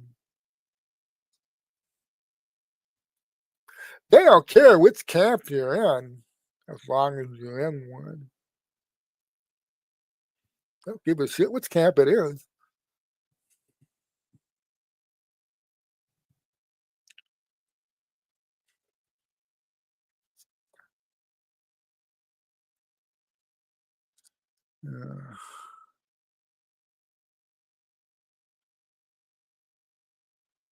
Americans are uniting to save their country. They've been doing it for 10 years now.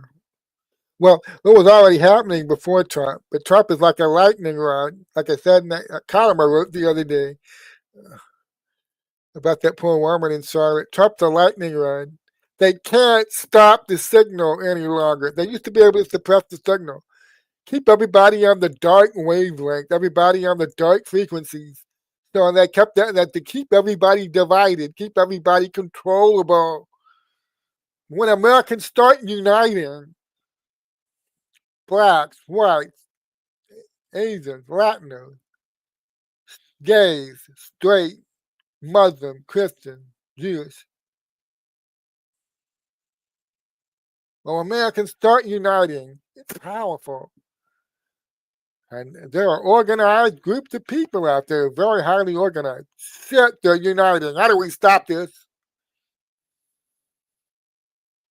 We, if they all unite, we can't maintain our illusions to keep them separate. They're gonna figure out what the fuck we've been doing to them. I mean, just as I get ready to close in that last time, let's just deal with this.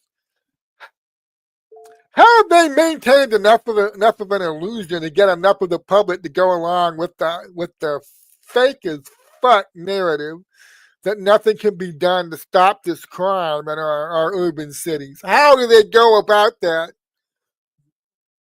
Well, you keep all the whites, the blacks, the Latinos, the Asians, the Republicans, the Democrats, the libertarians, the gays, the straights, the males, the females, all constantly at war with each other, divided into their own little camps, fighting each other for the spoils and the political system.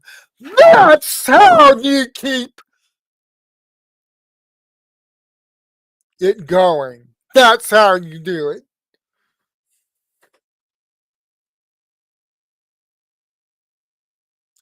That's how you keep rigging the elections and keep putting people like Tim Walz in charge of Minnesota. People like that J.B. Pritzker prick that was just on my TV in Illinois. That grinning son of a bitch, Gavin Newsom. That's how you do it. You keep everybody in that state, everybody in that city divided into their own little camp, fighting each other for the political spoils system, fighting each other. This is as good as it gets. Sorry, people. It doesn't get any better than this. We can't stop the crime. Sorry. Don't you get uppity. Don't go there. Don't you start trying to unite the blacks and the Latinos and the whites all getting together and start asking us awkward questions about why we can't control the crime here. Don't you do that. Divided you are weak. If it's just one group, the blacks coming and saying, why can't you motherfuckers get the crime under control here? They'll finesse that. Just the white people. Oh, they'll finesse that. Just the Latinos. It's just the Republicans complaining about it. Democrats, some of them brainwashed Democrats like we've been talking about. They're fine with it. They expect it. It's part of social justice.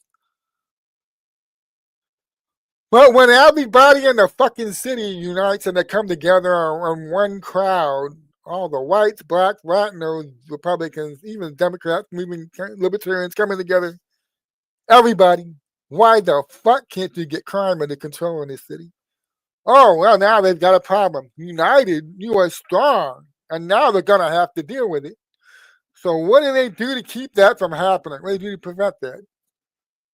Why is what Trump is demonstrating in Washington, D.C. right now, what he's getting ready to do in Illinois and New York City and Baltimore and all these other cities and states, L.A., why does it make these fucking people so nervous? Unity. How united is everybody going to be in hating these Luciferians when they realize not only did they not have to be living this way, they never did. How united is the public going to be if Trump pulls this off?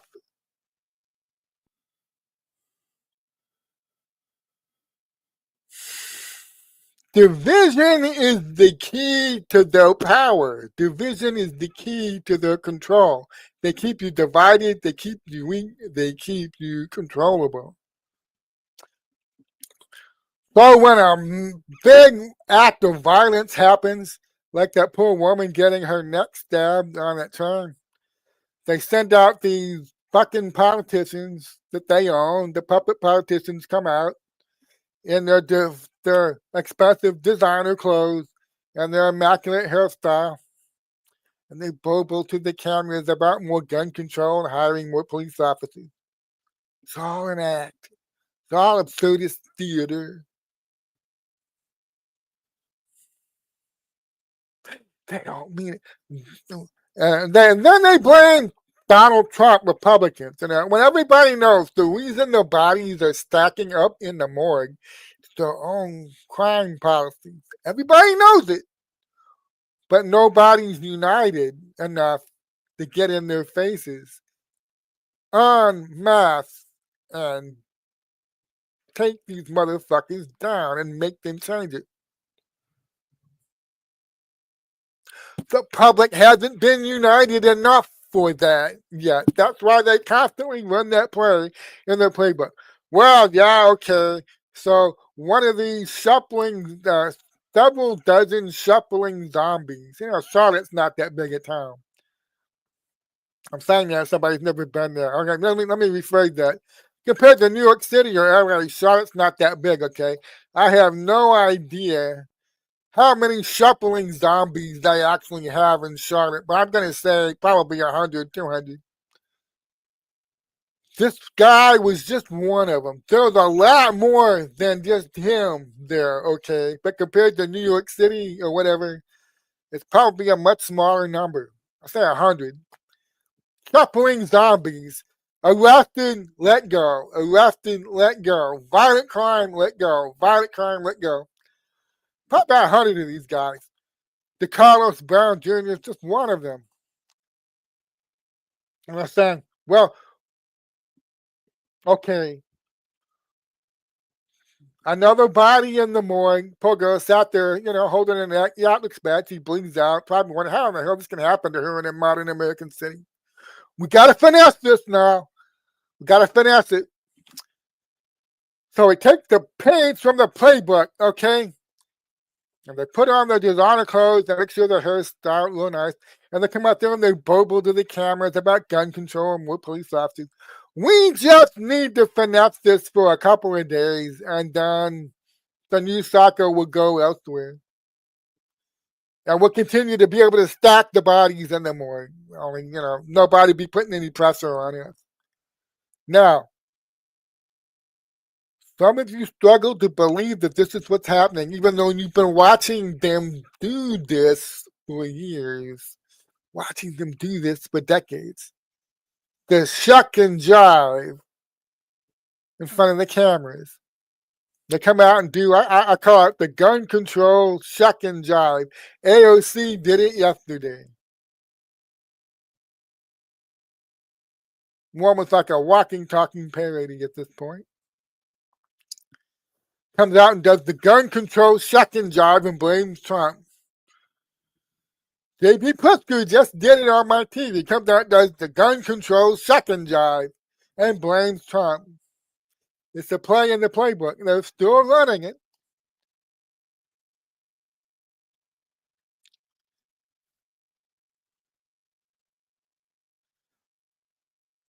That shit only works on a divided community.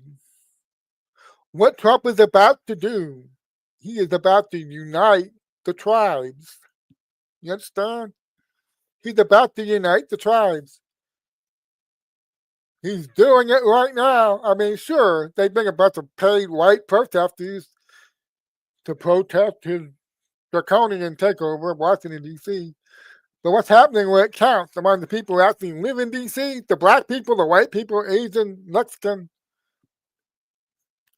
gay, straight, rich, poor, Republican, Democrat, away from the cameras where they can't, the fake news media, what's happening in D.C. We didn't have to live like that. Holy shit. They were doing this to us deliberately. And the tribes are gonna unite. And they're going to realize all those bodies stacking up in the morgue were being put there deliberately by very evil people who, it's not that they were refusing to do this. They, okay, let's take best way to say this. Yes, they were refusing to do this.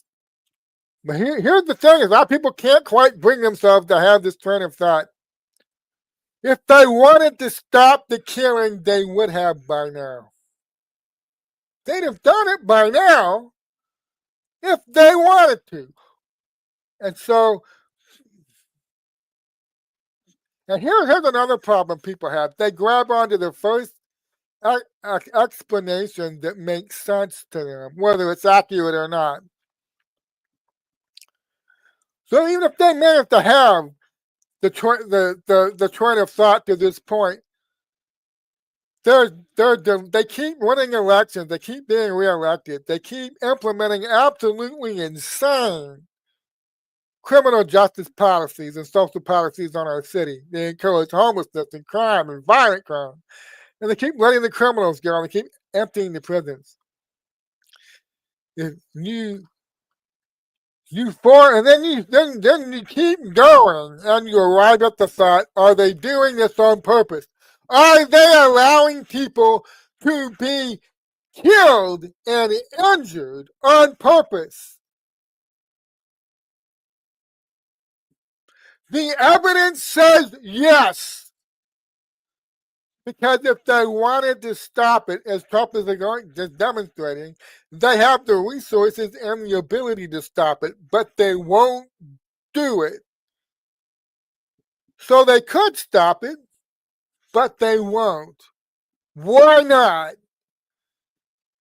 And when a lot of people reach that point, because their mind is already reeling, trying to understand that our cities are being run by people who are deliberately getting people like Aaron, I can't say her last name, sorry. They're deliberately getting people like Aaron killed, Lincoln Riley, all these other people. They are deliberately doing this. Why? They could stop it, but they don't. Why? And the first logical, coherent looking explanation that's thrown at them is, well, they're commies. They're communists. The commie radical Marxist subversives who've infiltrated our country. And they want to bring about our USSR or CCP type system in this country. And they're working to undermine us and turn us into China.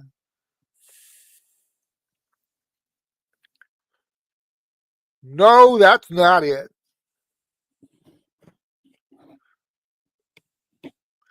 Socialism is a cover for the real disease.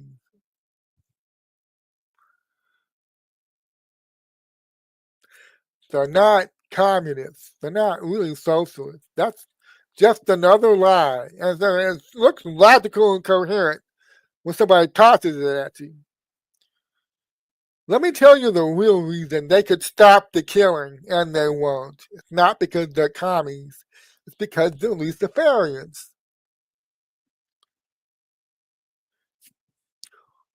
Remember what I told you earlier in this broadcast? You have to be kind of insane to be truly evil. The first being to ever lose his mind was Lucifer. Logically, what Lucifer did makes no sense. There's an all-powerful being that's existed always, never began to exist. He's all-powerful, all-knowing, all-seeing, all benevolent, loving, nature being what it is. How in the world do you end up rebelling against somebody like that? How do you end up being in a position where you try to destroy his creation and degrade it and decay it and disorganize it and harm it? How do you end up that way?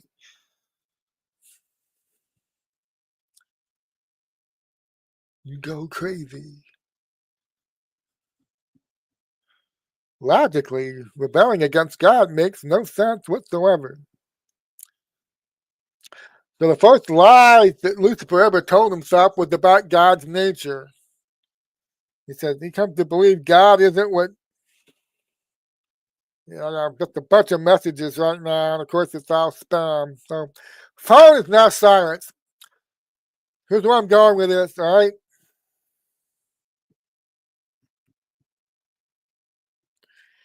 J.B. Pritzker, Gavin Newsom, Nancy Pelosi, AOC, Muriel Bowser, Lori Lightfoot, Brandon Johnson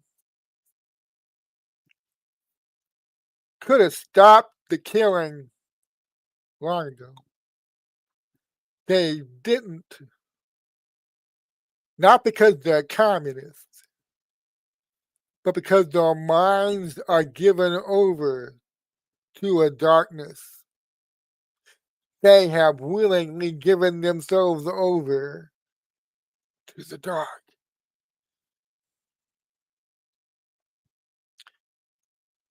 They're sacrificing people to their master. You understand? They hate the light. They are deliberately creating a wavelength of fear and darkness over these cities and over these states. They don't stop the killing. They don't stop the crime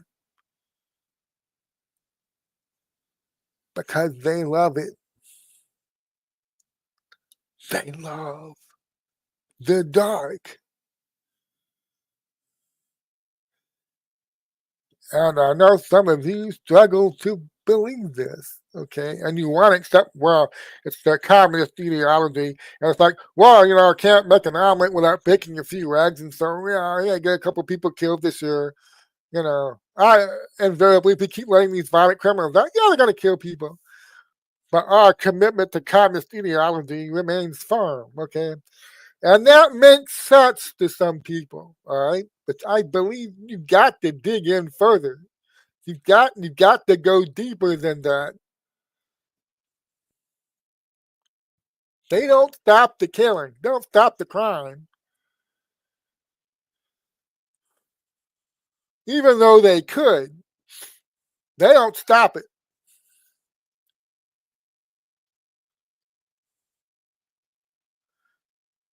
This brings okay. They don't stop it because they love the darkness. And this is how I'm gonna show you how sick this is. How evil.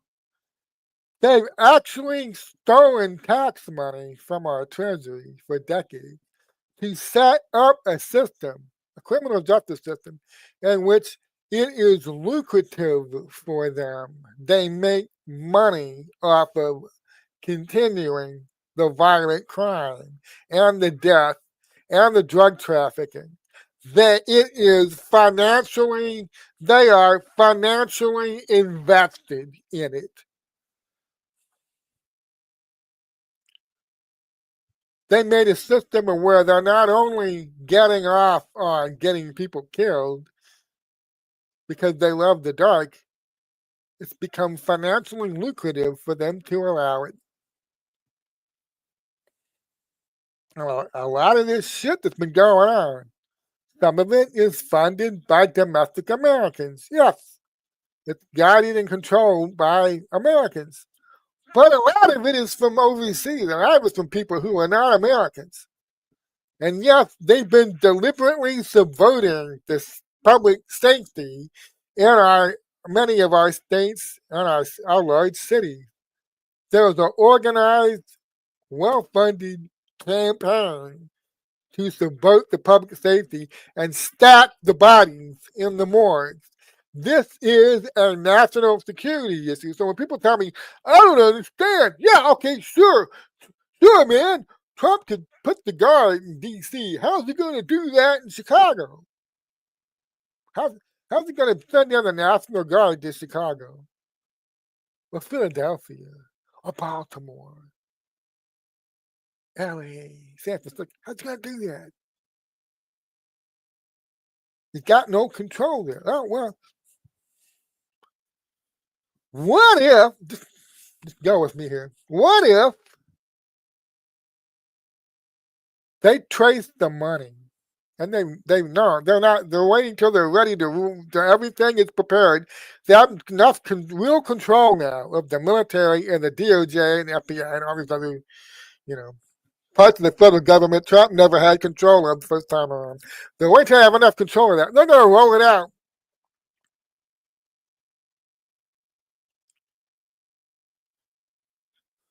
Our country's been under attack from foreign entities for decades, who've been subverting our state and city institutions through organized bribery campaigns to rig elections and put certain people in charge of these states.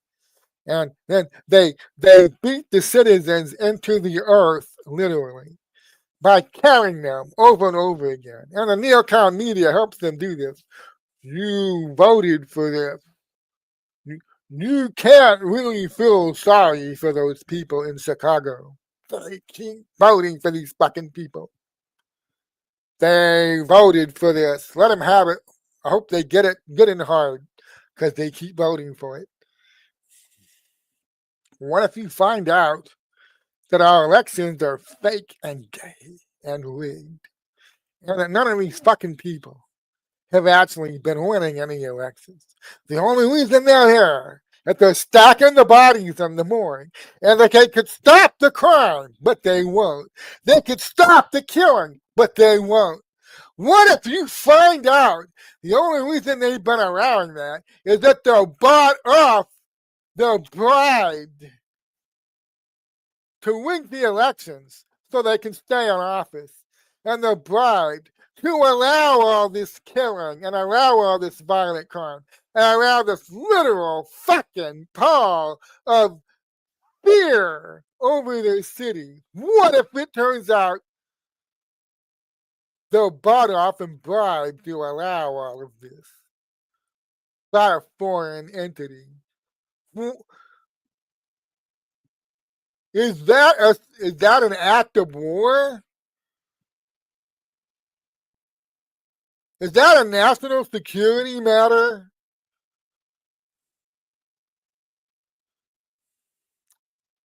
If it turns out the people that run Charlotte, the mayor and some of the people that run Charlotte, literally took bribe money to look the other way. From a foreign entity now. They literally took bribe money to look the other way. And allow literal violent criminals to come out of their jails, knowing that they would kill people. Hey, what if it turns out that Tim Walz took bribe money to literally let entire fucking city blocks of Minneapolis be burned down to the ground back in 2020? What if that bitch in Wisconsin that said, we're going to give the rioters space to destroy? What if you find out? What if they trace the money? He was paid to do, he was bribed to do that, to let literal city blocks of that cities in Wisconsin. These politicians were bribed to step out of the way. See, she's saying, roughly, this doesn't make any sense. Why are they allowing this? Why are they doing this? And the easy explanation is they're communists. Communists. Maybe there's some communist subversive foreign entity that's sending them money to allow this, to promote this. But I think you have to go deeper than that. They're not communists, they're Luciferians. The symbolism is everywhere. You start studying the oligarchs' families that fund all of this and direct it and control it from behind the scenes. I don't mean just Soros. Soros is like a front guy. He's part of it. But most of you don't even know the names of like a dozen families behind him. You could not pick these people out of a lineup. Trump actually told Laura Ingraham back in 2020 that all these riots, none of this is spontaneous. This is all organized. People are paying for it. Very stupid rich people, that's how he put it.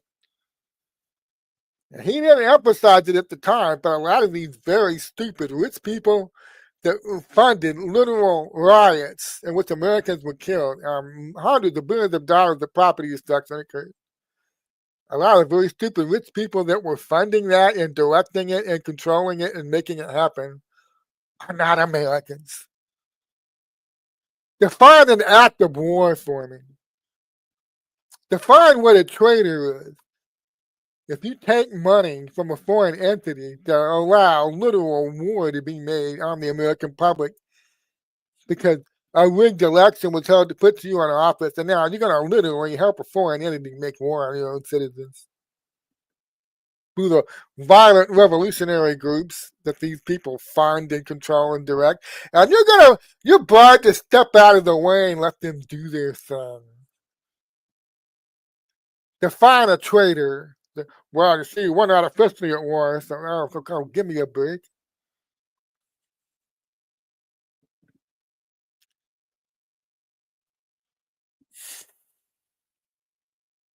A lot of this shit is going down by the end of the year. Okay, Trump is compared to how things were moving in the first term. Trump is moving at warp speed right now. He's going to demonstrate to people in Chicago, LA, San Francisco, New York City, Philadelphia, Baltimore. The people who are running your city were not really elected by you.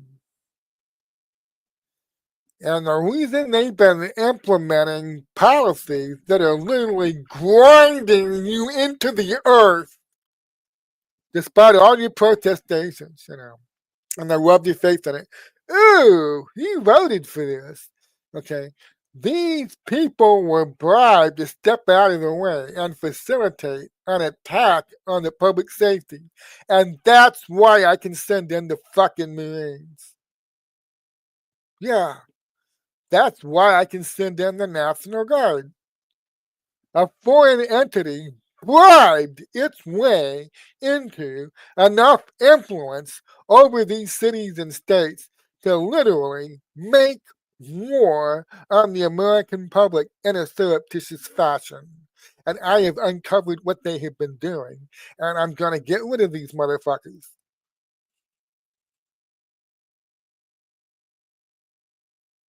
That's what's coming.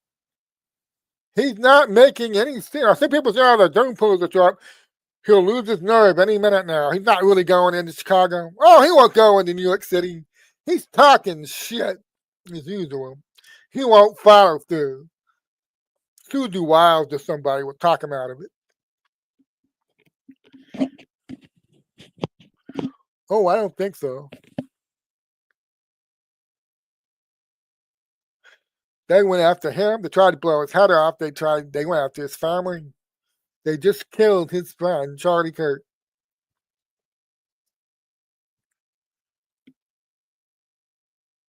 He's gonna fucking destroy this cult and all the puppets here in our country. He's gonna pee on the ashes. There will be executions before this is over. You understand that? We may not be able to get most of these foreign motherfuckers, but the people who live in this country who took the money to stack the bodies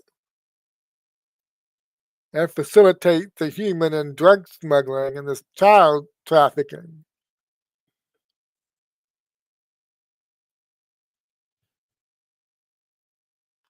You will see them meet their fate before this is over.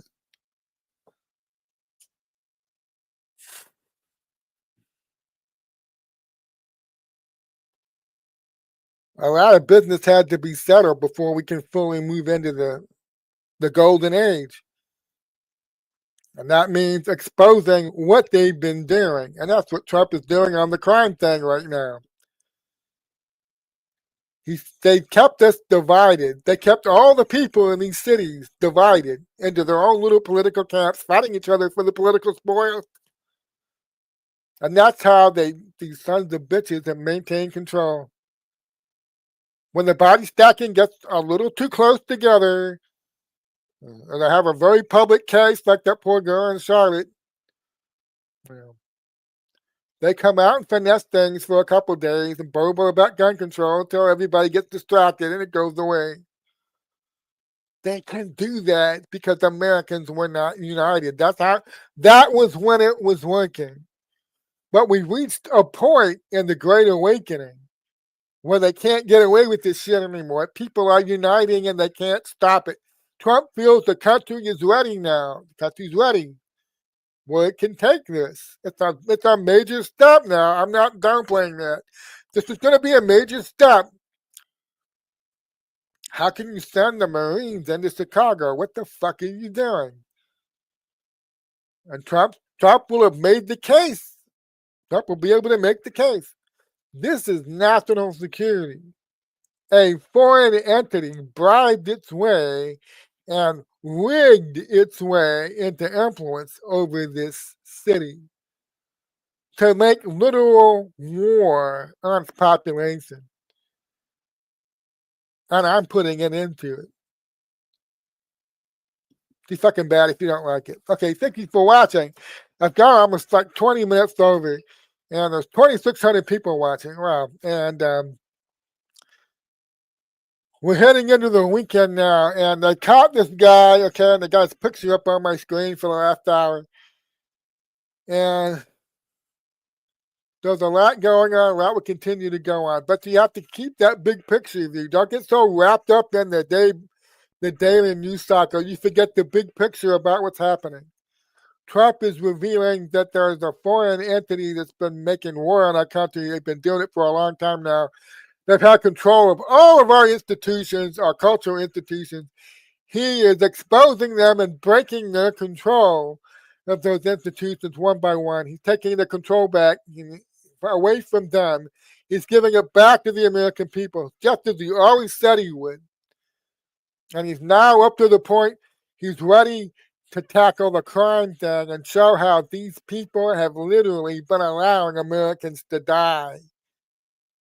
They've literally been allowing their bodies to stack up in the morgues.